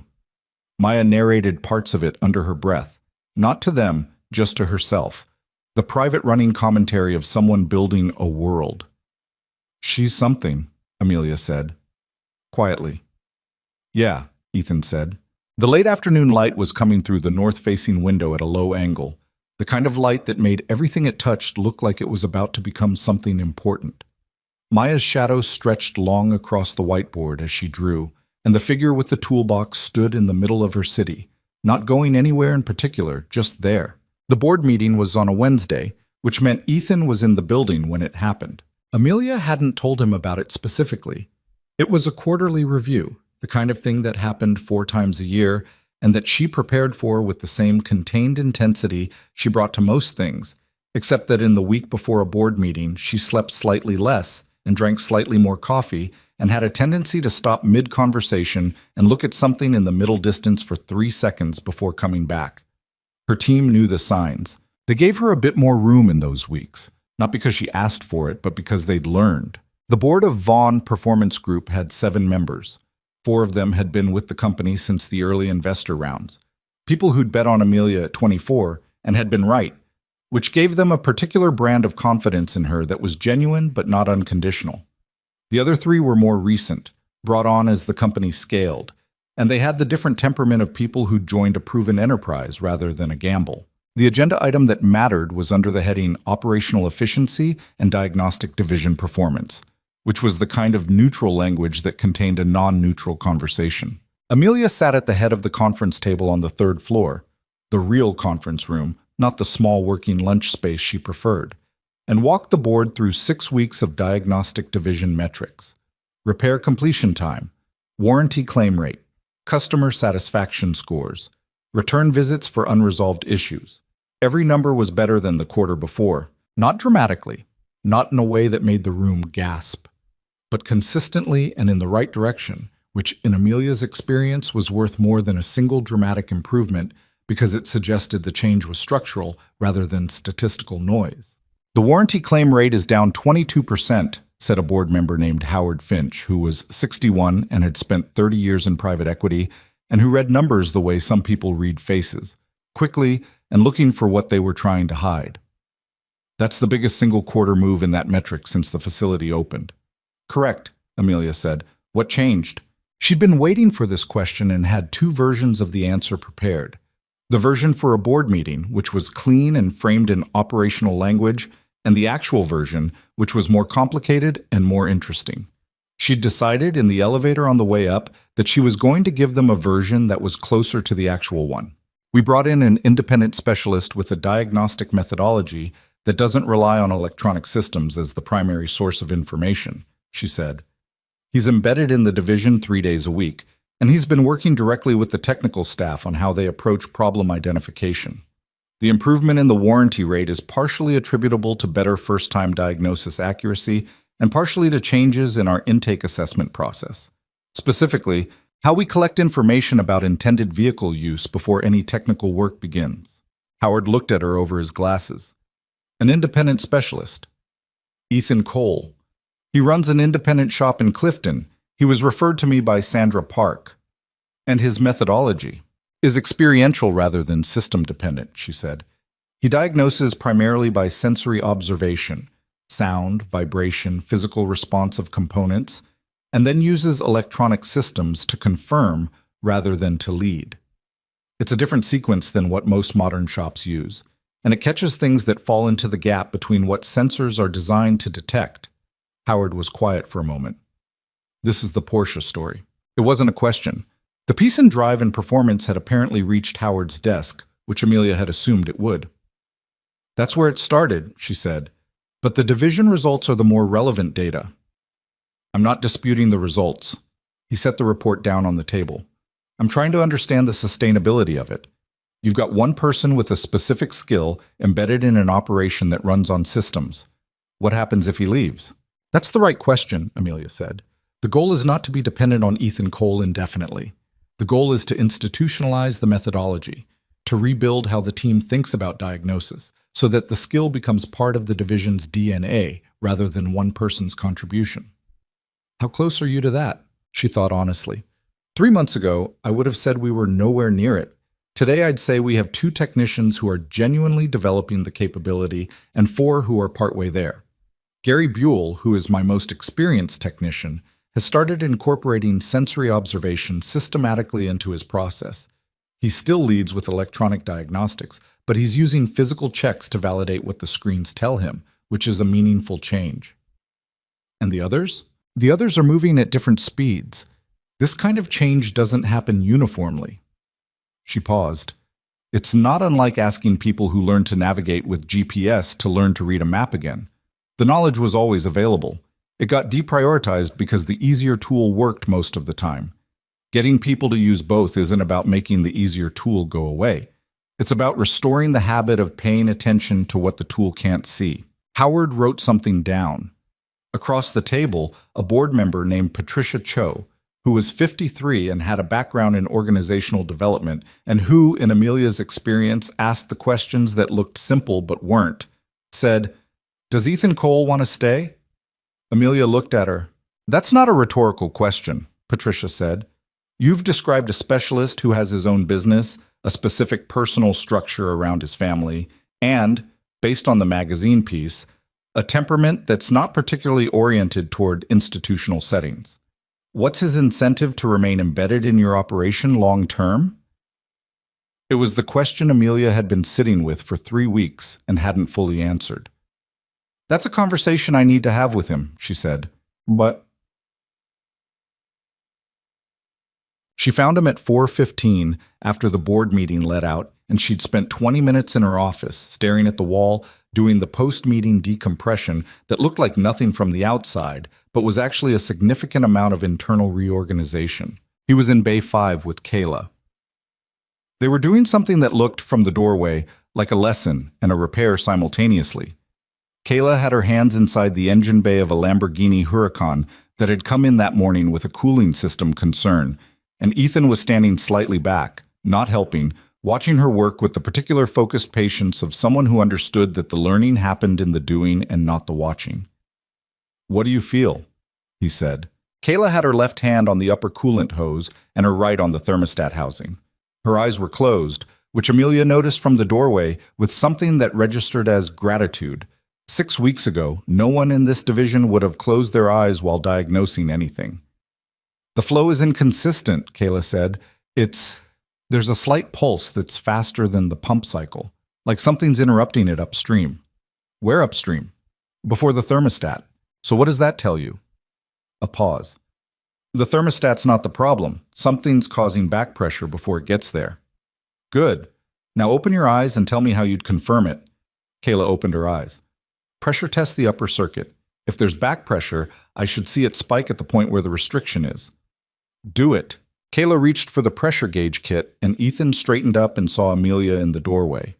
He looked at her with the brief, neutral assessment that meant, "I see you, but I'm finishing this first," which she'd learned to read and to wait for. Kayla ran the pressure test. The gauge spiked at a specific point in the upper circuit, roughly where Kayla had predicted. She looked at the reading and then at Ethan. "Water pump impeller," he said. "It's slipping. The pump is turning, but the impeller isn't keeping up. You're getting partial flow. Classic failure mode on this engine design at high mileage. The thermostat reads fine because the issue is upstream, like you said." He paused. "Good diagnosis." Kayla exhaled in a way that was trying not to be obvious relief. "I kept second-guessing myself." "That's fine. The second-guessing is part of it. You just have to keep going past it rather than stopping at the doubt." He moved toward the doorway, and Amelia stepped back into the corridor. "Nice work." He walked out with Amelia, and they moved down the corridor toward the small conference space without discussing whether that was where they were going. It had become, over the past weeks, the default place for conversations that needed more than a bay allowed. He sat. She sat across from him. She'd stopped bringing coffee to these conversations because he almost never wanted it, and she'd realized she only brought it as a prop for herself. "Board meeting today?" she said. "I figured you were wearing your board meeting face this morning." She looked at him. "I have a board meeting face? It's subtle. Your jaw is slightly tighter, and you walk a bit faster than you need to." He said it without particular expression. "It's not a criticism. Everyone has a tell." She filed that away. The diagnostic division results were well received. Howard Finch asked about sustainability, specifically whether the methodology could outlast your presence here. "What did you tell him?" "I told him it was a conversation I needed to have with you." He looked at her steadily. "Patricia Cho asked whether you'd want to stay long-term. She framed it around your temperament and your personal structure." Amelia paused. "She's perceptive. Those are the right questions." "What are you asking me?" he said. Not defensively, just cutting to the actual thing. "I'm asking what you want this to look like." She held his gaze. "Not what works logistically, what you actually want." He was quiet for a long moment. Outside the window, the late April afternoon had finally brought real warmth, the first week that felt like spring had decided, rather than was still considering. The parking lot below had that particular quality of light that made even pavement look like it belonged somewhere. "I want the shop," he said first. "That doesn't change? Monday, Friday, and whatever bleeds over from those days. That's the shop's, and it stays that way." "Understood. Phil's getting older. He had a back thing in February that he's not fully recovered from. I need to be thinking about what happens at the shop in the next couple of years." This was the first time he'd mentioned Phil's health. She registered it. "Okay." "And Maya's, her schedule changes next year. She's going to have activities, later days, different pickups." He paused. "I don't know exactly what that looks like yet. So what you're telling me is that the arrangement needs to stay flexible. I'm telling you that I can commit to what I've been doing. 3 days? The hours we've discussed. The scope we've established. I can't commit to more than that. And I don't want to be in a position where more is expected without asking." "That's fair," she said. "Is there a version of more that you'd want?" "Not now. Eventually." He looked at the table for a moment. The training piece, he said. Kayla, Marcus, Rosa's already good, but the younger ones. If there was a more structured program, not a curriculum in the classroom sense, more like I work with them over a longer period, we build it as a discipline rather than a supplementary skill. A diagnostic apprenticeship, something like that. He looked up. But it can't be the kind of thing that has a name and a brochure and gets turned into a marketing point before it actually works. I've seen that happen with trades programs. The branding comes before the substance, and then the substance never catches up. She almost smiled. I wouldn't do that. I know you wouldn't intend to. But the institutional pressure to turn things into something communicable to a board, that's real. Patricia Cho's going to want to put it in a report. Let me worry about the board, she said. You worry about Kayla and Marcus. He held her gaze. There was something in his expression that was working out whether to say what he was about to say or to hold it back, which was its own tell. He almost never held things back for long. What do you want? He said. Not the company, you. She didn't answer immediately, which for Amelia was unusual. She was generally quick to assess, quick to respond, quick to move to the next thing. The pause was real. I want the division to actually change, she said. Not the metrics. The actual thing. The way people in that room think about what their job is. I want Gary Buell to, 2 years from now, teach someone else what you've been teaching him. Because it's become so natural to how he works that he doesn't think of it as a different methodology anymore. He just thinks of it as good mechanics. That might happen, Ethan said. Gary's stubborn, but he's proud. Once he owns something, he owns it fully. I've noticed that. She paused. I also want... She stopped. He waited. I want this, she said, gesturing at the space between them, which was an unusual gesture for her, imprecise in a way that was slightly out of character. Whatever this is, the thing where someone tells me the true version of something instead of the version they think I want to hear. He looked at her for a moment. Most people in your position pay consultants significant money for that. Most consultants tell me the version they think will get them rehired. She met his eyes. You told me the intake form was asking the wrong question on the second day you were here. You didn't wait to see whether I'd receive it well. I figured you'd either fire me or take the point. Which did you think it would be? 50-50, he said. I figured it was worth it either way. Something settled between them in the room that was different from the previous week's conversations. Less provisional, somehow. Less arranged around the shape of what things were professionally and more around the shape of what they were actually. Amelia looked at the window, at the parking lot below with its late April light.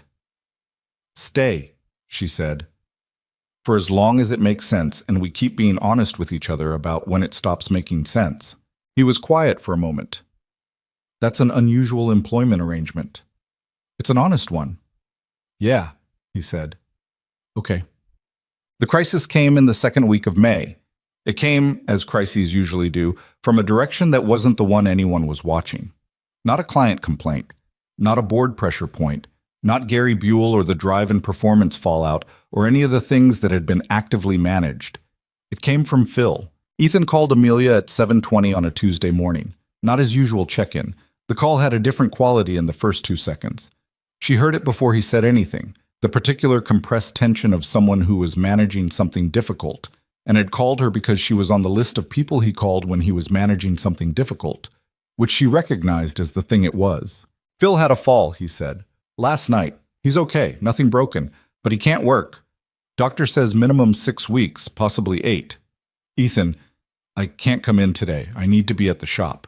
Of course, don't. I might not be able to come in for a while. I need to figure out what the shop looks like with just me running it. Whether I can hire someone fast enough to cover. She sat down. She was in her car, in the facility parking lot, having arrived at her usual 6:45, and the morning had been entirely ordinary until 45 seconds ago. What do you need? She said. I don't know yet. He sounded tired in a way that wasn't about last night's sleep. I'll know more by end of day. Whatever you need from this end, time, resources, connections to find someone good, tell me. I know. A brief pause. I'm sorry about the timing. Don't apologize for Phil falling down, she said. Call me tonight. He called at 9:30 p.m. Maya was in bed. He was in the kitchen of his apartment in Clifton. She could hear the specific quiet of a home after a child has gone to sleep, which was a particular kind of quiet she'd noticed before when they talked late. Phil's sister lives in Pennsylvania, he said. She's coming up for the first 2 weeks. He's going to be okay. It's just mobility. He can't stand for extended periods while the hip heals. Can you run the shop alone for a few days while you find coverage? Physically, yeah. The schedule is manageable this week. I've got 3 jobs booked. One of them's a big service that'll take me most of Wednesday. He paused. The problem is the Vaughn days. I can't be in 2 places. I know.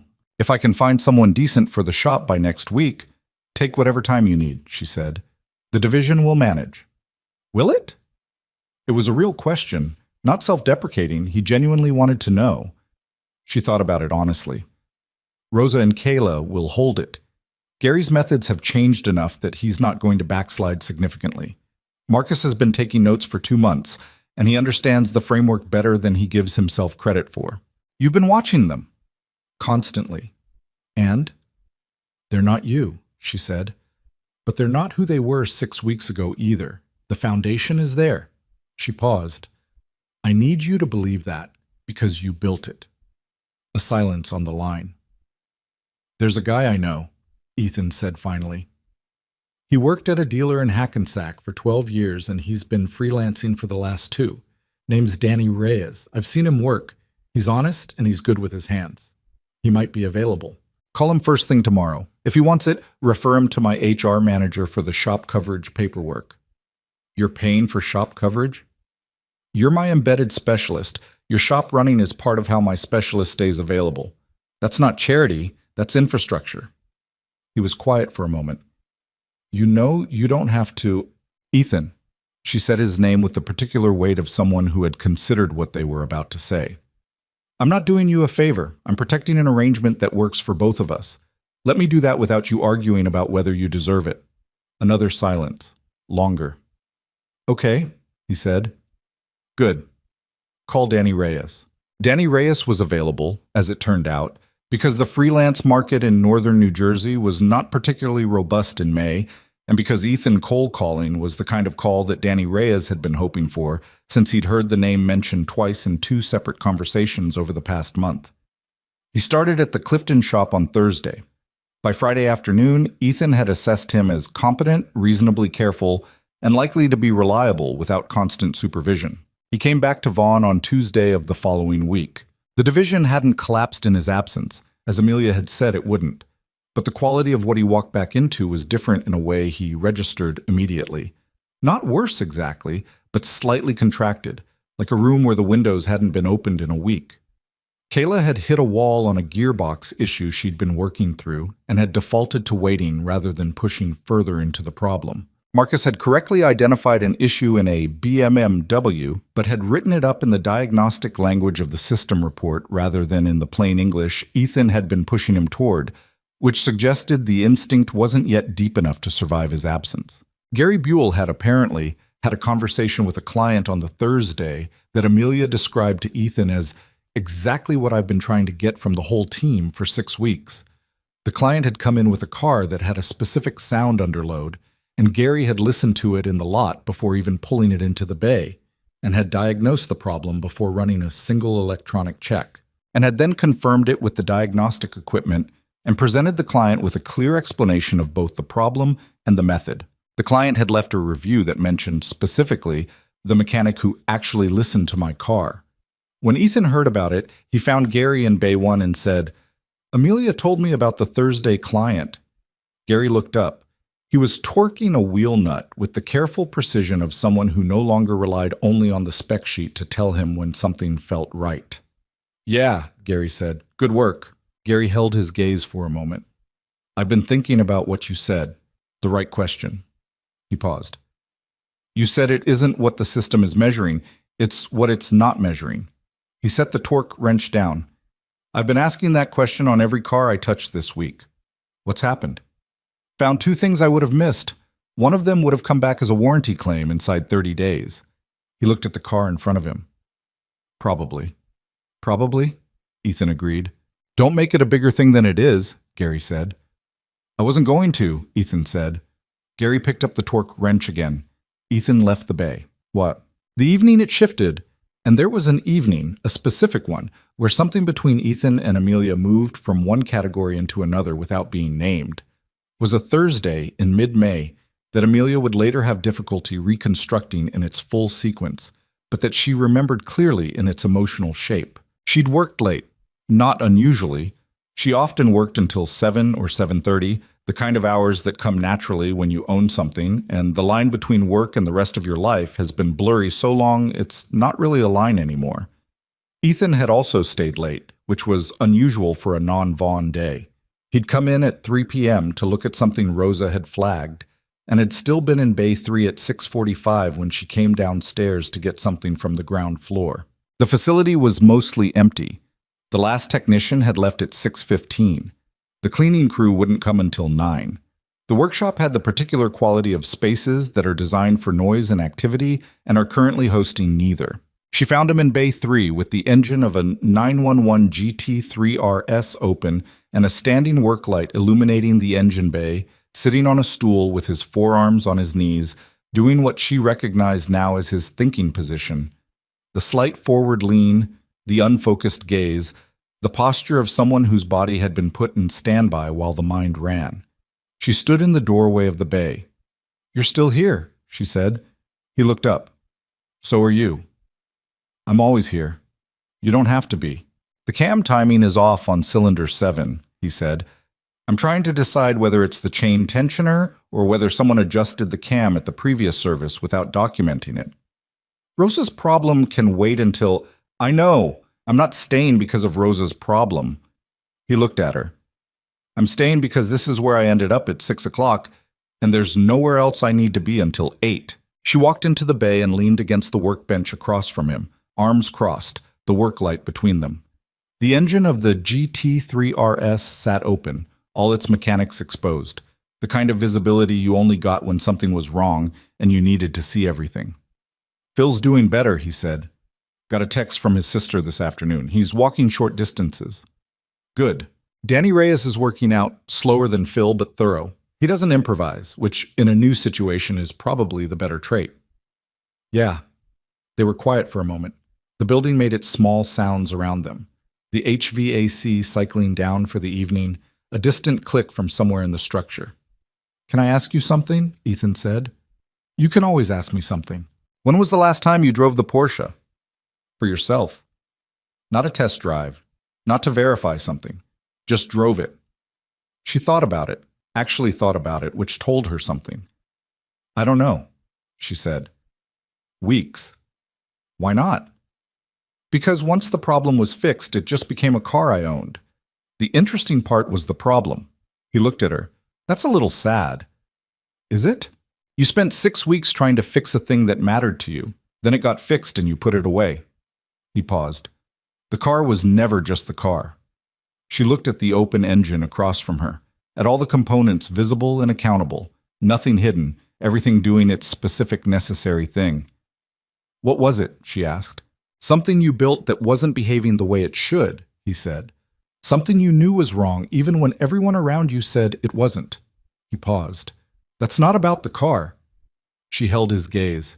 The work light between them threw everything in strong relief, the kind of light that didn't hide anything. "When did you get so good at reading people?" she said. "I grew up watching my father read engines," he said. "The principle is the same. You look at what's actually there instead of what you expect to find." She was quiet for a long moment. Then she said, "I drove it once after you fixed it, that first day. I took it past 8,000 revolutions per minute in an empty lot at 6 in the morning before anyone else was here." A pause. "It was perfect. The sound was exactly what it was supposed to be." "Good." "I sat in the lot afterward for about 10 minutes. What were you thinking about?" "That I'd been right," she said. "That the thing I knew was wrong actually was wrong. That it wasn't just—" She stopped. "Wasn't just in your head," he said. "Yeah." He looked at her. "It was never in your head." She said nothing, because there was nothing to add to that. and they were both the kind of people who understood when something had been fully said. After another minute, he stood up and looked at the GT3RS engine and said, "The chain tensioner. I can hear it rattle faintly when the engine's cold. The cam timing drift is a symptom, not the cause." He picked up the work light and adjusted its angle. "I'll tell Rosa in the morning." "Thank you," she said. He looked at her. "For the engine?" "For staying," she said. He held her gaze for a moment with the expression she'd started to know as his actual, unprocessed face, the one without the professional composure layered over it, the one that showed up in the later hours of a day when there was no performance left in him. "Yeah," he said. "Okay." They closed up the bay together, the way two people do when they've arrived at the end of something and the ending was good. Outside in the parking lot, the May evening was warm enough to stand in without a jacket. Ethan's truck was the only vehicle left besides hers. They stood for a moment in the light from the facility entrance, not prolonging it, not rushing it either. "Drive the Porsche this weekend," he said. "Not to test anything. Just drive it." She looked at him. "Is that an order?" "It's a recommendation." A pause. "From someone who fixed the thing and thinks you should get to enjoy what it sounds like." She almost said something. The something was fairly clear to her, and she suspected it was fairly clear to him, and she also suspected that neither of them were ready for it to be said out loud yet, which was its own kind of information. "Good night, Ethan," she said. "Good night." He got in the truck. She got in her car. He pulled out first, always at that measured pace, always as though the driving itself was a form of deliberate attention. She sat in the parking lot for a moment after his taillights disappeared down the street. The evening was quiet in the particular way of a suburb after 8 o'clock, when the day's business has finished and the night hasn't fully arrived yet. She pulled out her phone and looked at it. Then she put it away and drove home. She drove the Porsche on Saturday morning. Not a planned thing. She woke at 5:40 earlier than usual and lay in the gray pre-dawn of her apartment for about 15 minutes before she understood that her mind had already decided what the morning was going to be, and her body was simply catching up. She got up, made coffee she drank standing at the kitchen window, and by 6:15 she was in the parking garage pulling the cover off the car. The Carmesin wrought red was different in the garage light, less violent, more contained, the color of something that was waiting rather than announcing itself. She stood beside it for a moment, the way she sometimes did, not for any reason she could have articulated, just the specific pause of someone about to do something that matters slightly more than they want to admit. She drove north on 287 because the highway was empty at that hour, and the Porsche deserved a road that wasn't interrupted every quarter mile by a light. The engine came alive the way it always did. That particular flat six voice, that declaration, and she let it build through the gears without rushing it, the way you let a conversation find its own pace rather than driving it. 4,000, 5,000, 6,000, 7,000, 7,500, 8,000. Clean, completely clean. The sound was exactly what it was supposed to be. Full and resolved, and without that fractional hesitation that had been lodged in her chest for 6 weeks, like something she couldn't quite swallow. She held it at 8,200 on an empty stretch of highway in the early morning light, and the car did exactly what it was built to do, and she felt, in a way she hadn't expected, something close to actual joy, not the satisfaction of a problem solved. She'd felt that the day Ethan fixed it, sitting in the lot at 6 in the morning, the way she'd told him about in the workshop 2 nights ago. This was different. This was the thing that came after the solving, the simpler and less complicated thing that the solving had been blocking. The plain enjoyment of a car she loved doing what it was made to do. She drove for 40 minutes. Not far, not fast, just present in it. On the way back, she thought about what Ethan had said. The car was never just the car. She turned that over on the quieter roads heading south, the way you turn a stone you've picked up and keep finding new angles to it. He was right, as he was right about most things he said, not because he was unusually wise, but because he paid the kind of attention that most people didn't, the same attention he gave to a misfiring engine or a loose clamp or the carbon pattern on a combustion chamber piston. He looked at what was actually there. What had actually been there 6 weeks ago when the Porsche was wrong was a woman who had built an empire partly on the principle that her instincts were worth trusting, who had spent those 6 weeks being told, carefully and expensively, that her instincts were wrong, and who had needed, though she wouldn't have used that word at the time.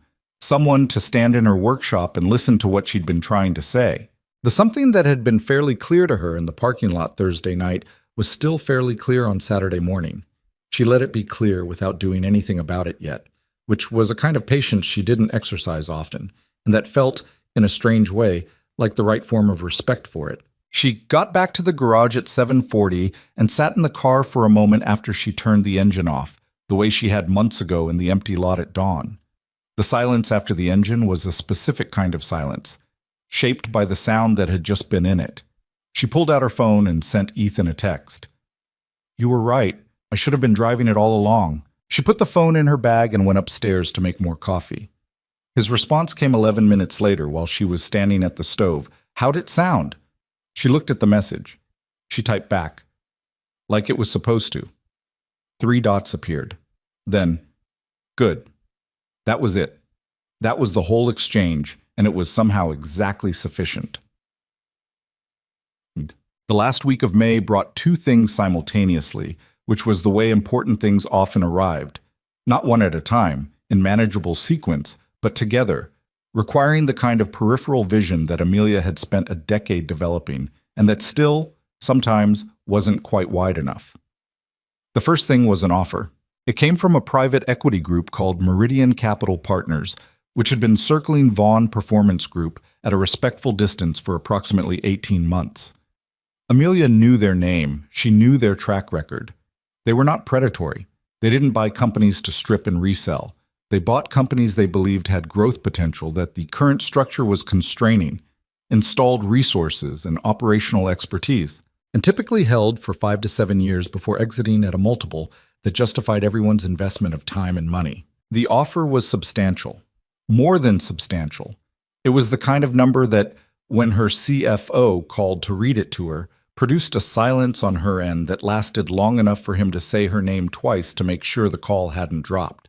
She asked for 2 weeks to review it, and got them. The second thing was that Gary Buell came to her office and told her he wanted to lead a training program. He didn't call it that. He stood in her doorway on a Tuesday afternoon with the particular discomfort of a man who had decided to say something and was going to say it regardless of how awkward the saying was, and told her that he'd been thinking about what had happened in the division over the past 2 months. He said it plainly and without hedging. He'd been resistant. He'd been wrong to be resistant.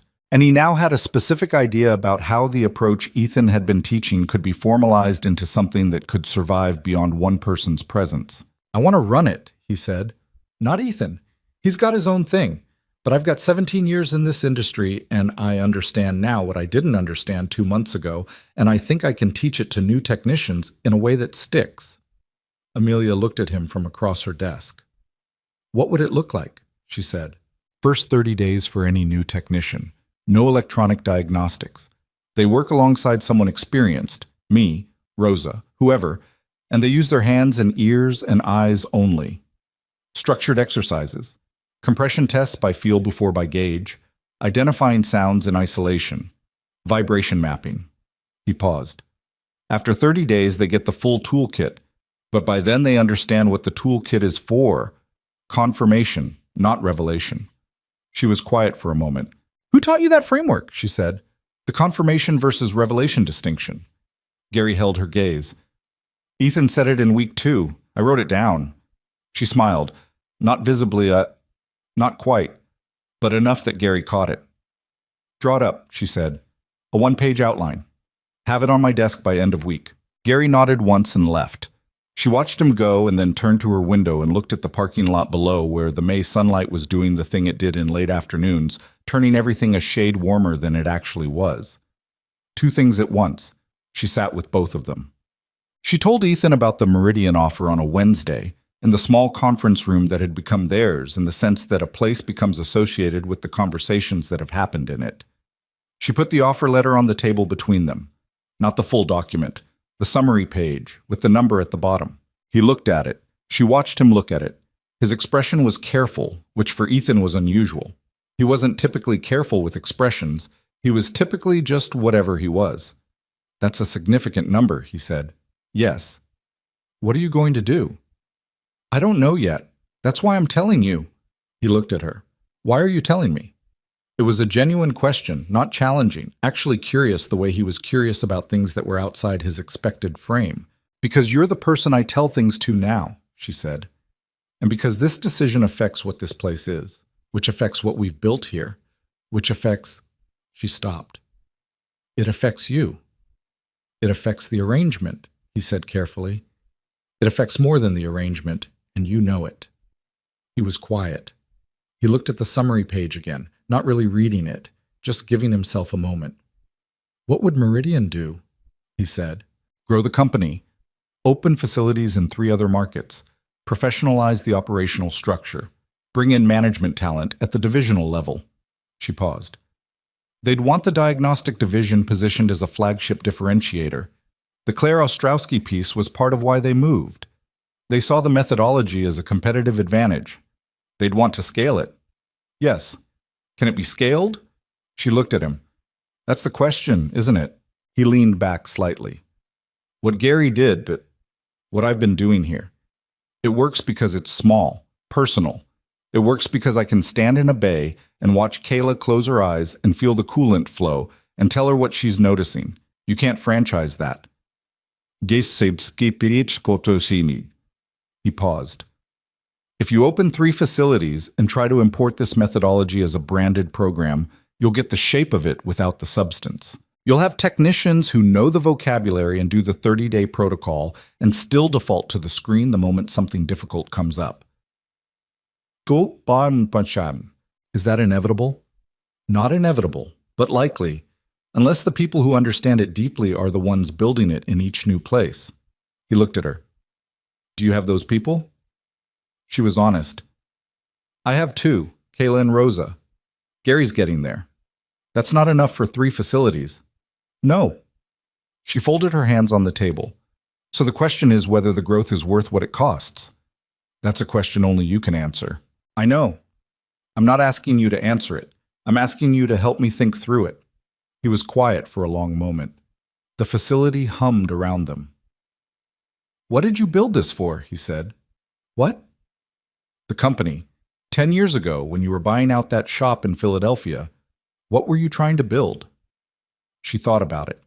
Not the official version, not the narrative she'd told investors and journalists, the actual version. Something that was better, she said. At the thing it claimed to do. Something that actually understood the machines it worked on, not just processed them. Has it become that? A pause. Parts of it. It's closer than it was. Would it stay that if it tripled in size in 2 years? She didn't answer. I'm not telling you to turn down the offer, he said. I'm not in a position to tell you that, and it's not my decision. But if you take it and lose the thing that made it worth building... He stopped. That's a real cost. It doesn't show up on the summary page. She looked at the number at the bottom of the summary page. It was a real number. It represented security and reach, and the ability to do things at a scale that her current structure couldn't support. It was the kind of number that would change the material facts of her life in ways that were not small. If I don't take it, she said slowly, the company stays what it is, which is something I'm proud of, but which has a ceiling. Every good thing has a ceiling, Ethan said. The question is whether the ceiling is the problem or the scale is. She looked at him. When did you become a business strategist? I'm not. I'm a mechanic telling you that adding more cylinders to an engine that runs well isn't always the right answer. A pause.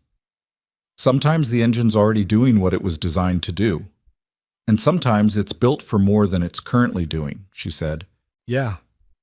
He held her gaze. That's why it's not my decision. She took 3 days. Not the full 2 weeks. She took Thursday, Friday, and the weekend. 4 days in which she reviewed the offer document in full, spoke with her CFO and her original 4 board members individually rather than collectively, and drove the Porsche twice more because she'd started doing that again, and the driving was where she thought most clearly. On Sunday evening, she made the decision. Not at her desk, not in the conference room. She made it sitting on the floor of her apartment with the offer document spread out in front of her and the specific stillness of a Sunday night that had the quality of finality to it. She was going to negotiate, not accept and not decline. She was going to go back to Meridian with a counterstructure, one that accepted their capital and their operational resources and their growth ambition, but built in specific protections for the methodology, the people, and the pace of expansion. She would ask for a slower rollout. She would ask for approval rights over facility leadership. She would ask for a clause that made Gary Buell's training program a non-negotiable element of every new location.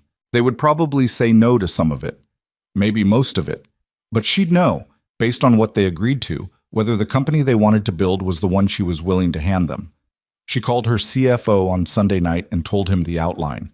He was quiet for a moment and then said, "That's going to be a hard negotiation." "I know." "Are you prepared for them to walk?" "If they walk because I asked for those protections, then the answer is yes." Another silence. "Okay," he said. "I'll have the counter framework ready by Tuesday morning." She put the phone down. Then she picked it up again and called Ethan. It was 9:15. He answered on the third ring, which she'd learned meant Maya was probably asleep, and he was doing whatever he did in the evenings when the day had been put away. She didn't know exactly what that was, and realized she was curious about it in a way that was separate from anything professional. "I decided," she said. "Tell me." She told him. The counterstructure, the protections, the willingness to let them walk. He was quiet for a moment when she finished. "Gary's program is in the clause," he said. "Non-negotiable. Gary's going to hate knowing that. Gary's never going to know it was specifically named." A pause. "Are you okay with it? With the growth, the new facilities, the scale? You'd be further from what it is now. It was never going to stay what it is now," he said. "Things change. The question is whether they change towards something or away from it." He paused. "What you just described, that's towards something." She was quiet for a moment.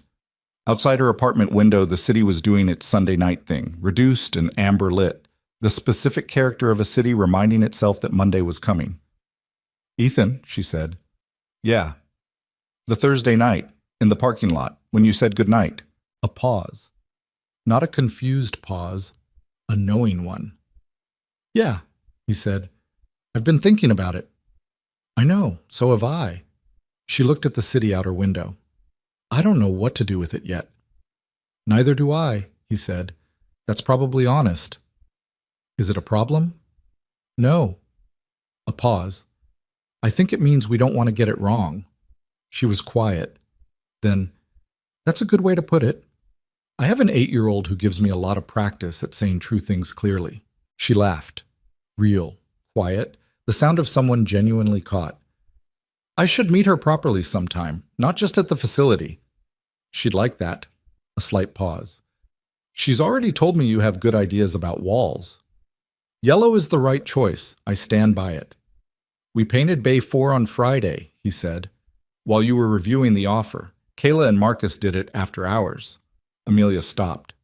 "You didn't." "Kayla picked the shade. It's a good yellow. Warm, not aggressive." She didn't say anything for a moment. She was smiling at the window in the way she had in the corridor between the diagnostic wing and the main floor, the way that didn't need an audience. "Was Maya consulted?" she said. "Via text, she approved, said it should go well with the north light." "It will."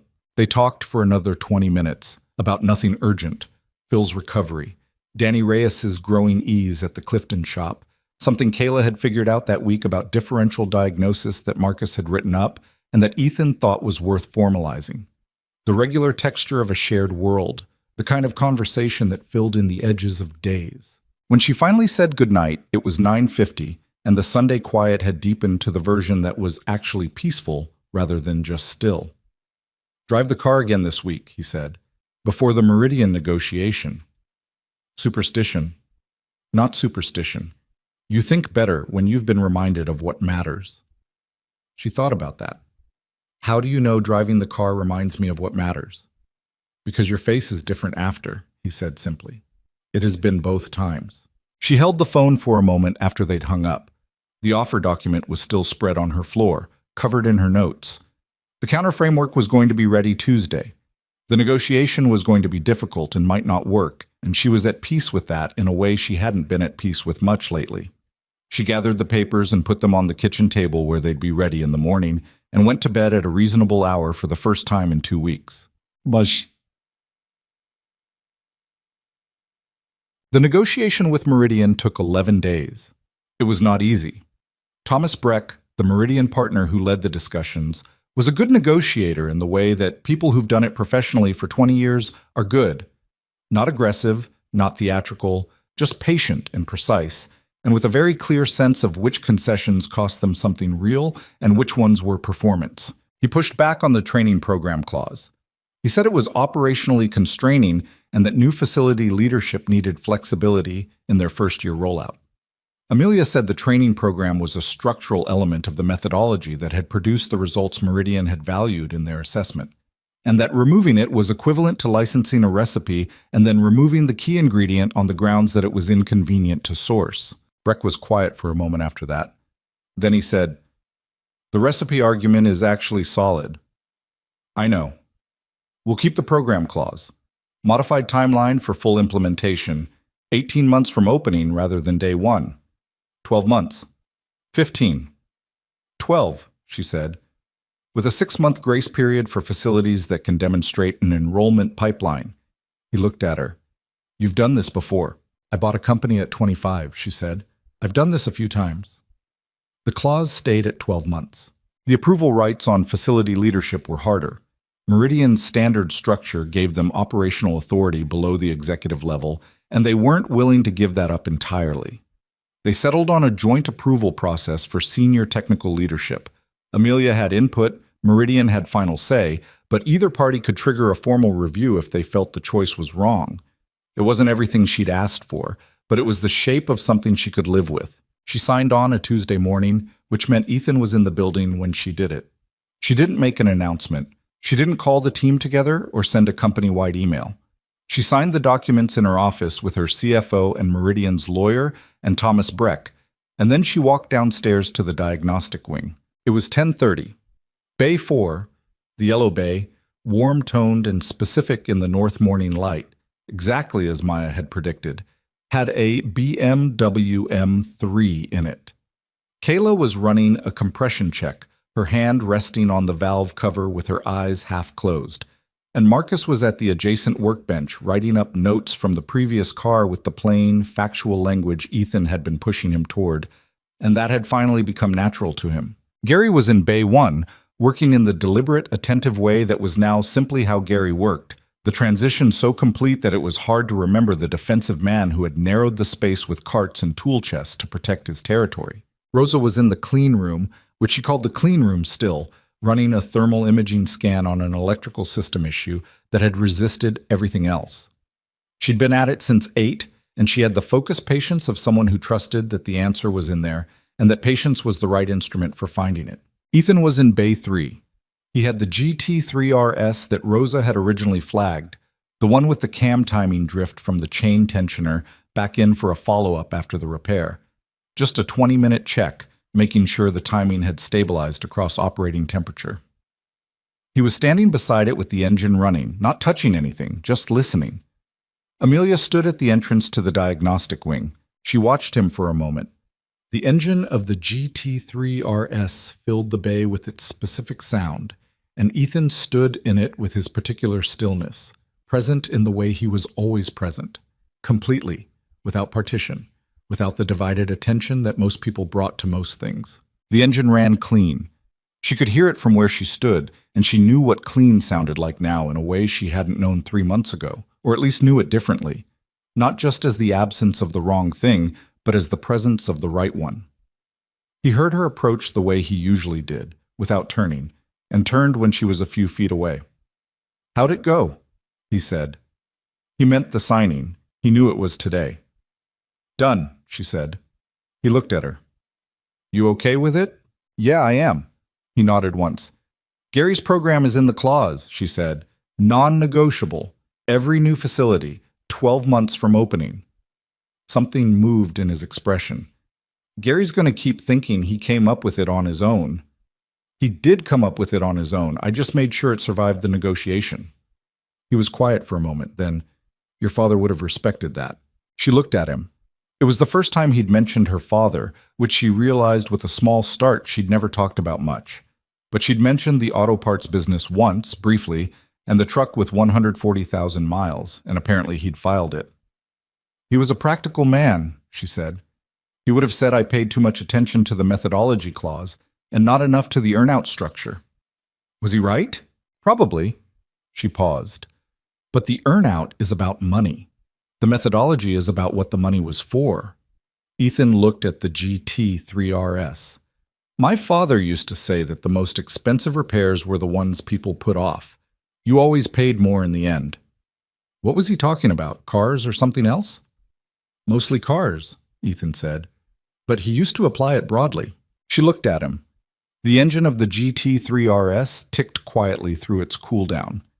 In Bay 4, Kayla had finished the compression check and was running the borescope, her movements now carrying that easy confidence that came from having done something enough times to stop being afraid of getting it wrong. I need to tell you something, Amelia said. He looked at her with the attentive expression, not braced, just present. The thing I said in the parking lot on Thursday night. The thing that was fairly clear that I didn't say. Yeah. I think I want to say it now. He waited. She looked at him directly in the way she'd learned to do, not as a business decision, not with the professional composure she kept on for most things, but with the actual face, the one that showed up when she was being honest without armor. I don't know what this is yet, she said, and I'm not asking you to know either, but I'd rather be in the position of figuring it out than in the position of being careful enough that I never have to. He was quiet for a moment. The workshop moved around them. The ordinary sounds of work, the small, satisfying noises of a place doing what it was built for. Maya's got a school thing in 2 weeks, he said. She's been working on a project about how cities are designed. She asked me last week if the lady with the good wall ideas wanted to come see it. Amelia looked at him. She asked you that? She said, and I'm quoting, "Does your work friend know about cities?" And I said probably, and she said she should come. She called me your work friend. She's 8. Her categories are still developing. Something warm moved through Amelia's chest. She let it. I'd like to come, she said. Okay. Tell her yes from me. I will.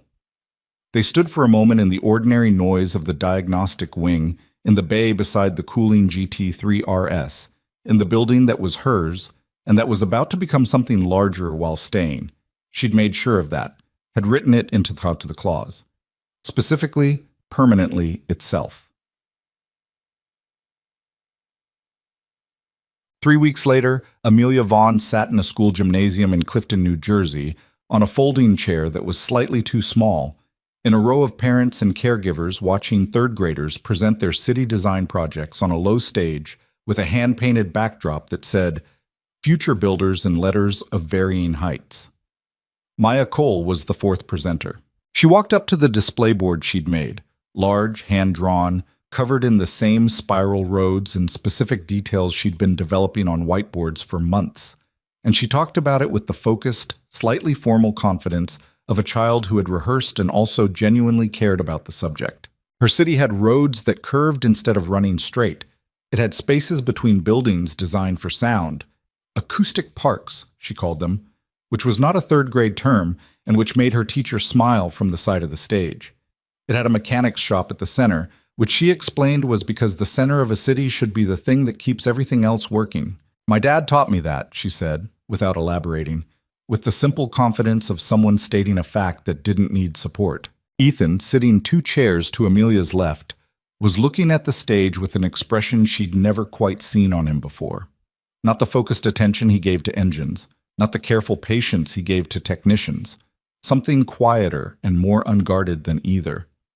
The expression of a person looking at something they'd had a hand in making and finding it, despite themselves, sufficient. Amelia looked at him, looking at his daughter. She thought about what he'd told her once, about the shop being the place where what his father knew was enough, where he didn't have to be anything else. She thought about whether she had a place like that yet, and she thought that maybe the question had changed in the last 3 months. Maybe it wasn't about a place. Maybe it was about the quality of attention you brought to wherever you were. The willingness to listen for what the instruments couldn't measure, to trust what you sensed even when the data was clean, to be present, fully, in the room you were actually in rather than the one you were preparing for. Maya finished her presentation. The gymnasium applauded in the warm, slightly ragged way of an audience that was mostly parents, and that was not being restrained by any particular decorum. Amelia clapped. She wasn't thinking about the Meridian negotiation, or the quarterly board presentation, or the diagnostic division metrics, or any of the things that lived in the foreground of her days. She was just there, in a gymnasium in Clifton, clapping for a child who had designed a city with spiral roads and acoustic parks, and a mechanic shop at the center. Ethan looked at her. She looked back. "She said the mechanic shop should have yellow walls," he said quietly, under the applause. "She has excellent taste," Amelia said. He smiled, fully, without reservation, the way he rarely did. Not the slight contained amusement she'd come to know, but the real version, the one that changed his whole face. She filed it carefully, the way you file something you intend to come back to, the way you file something that matters. The red Porsche sat in the parking garage of Amelia Vaughn's building on a Tuesday morning in early June, its cover folded neatly to one side, engine cold, waiting. She drove it to work that morning, not because anything was wrong with it, not to verify anything or test anything or demonstrate anything to anyone. She drove it because she'd started doing that again. Most weeks now, at least once. And because the 40 minutes on the highway had become the part of the week where she was most clearly herself, most present in the particular way that Ethan had taught her, without trying to, was the thing that made everything else work better. Not the data, not the diagnostic system, not the credential or the plan or the clean report. The attention, the willingness to hear what was actually there. She took it to 8,000 revolutions per minute on an empty stretch of 287 north, and the engine was exactly what it was, clean and full and running perfectly, doing the precise thing it had been built to do in the hands of someone who had finally stopped being too busy to listen. She drove with both windows down in the early June warmth, the sound filling the car and going out into the morning, and she thought about a man in a gray Henley with a red toolbox who had walked through her side door 4 months ago and changed. Not the car, not the company, though both of those too, but the way she understood what it meant to pay attention. Some things you had to feel. Some things the instruments couldn't reach. The sensors covered what the engineers had decided was most important, and the rest was up to the person in the room, with their hands and their ears and the discipline to trust what they sensed even when nothing on any screen confirmed it. The highway curved north and the Porsche took it cleanly, and the engine ran and ran and ran, exactly right, in the particular way of things that have been listened to. That was enough. That was in the end exactly enough.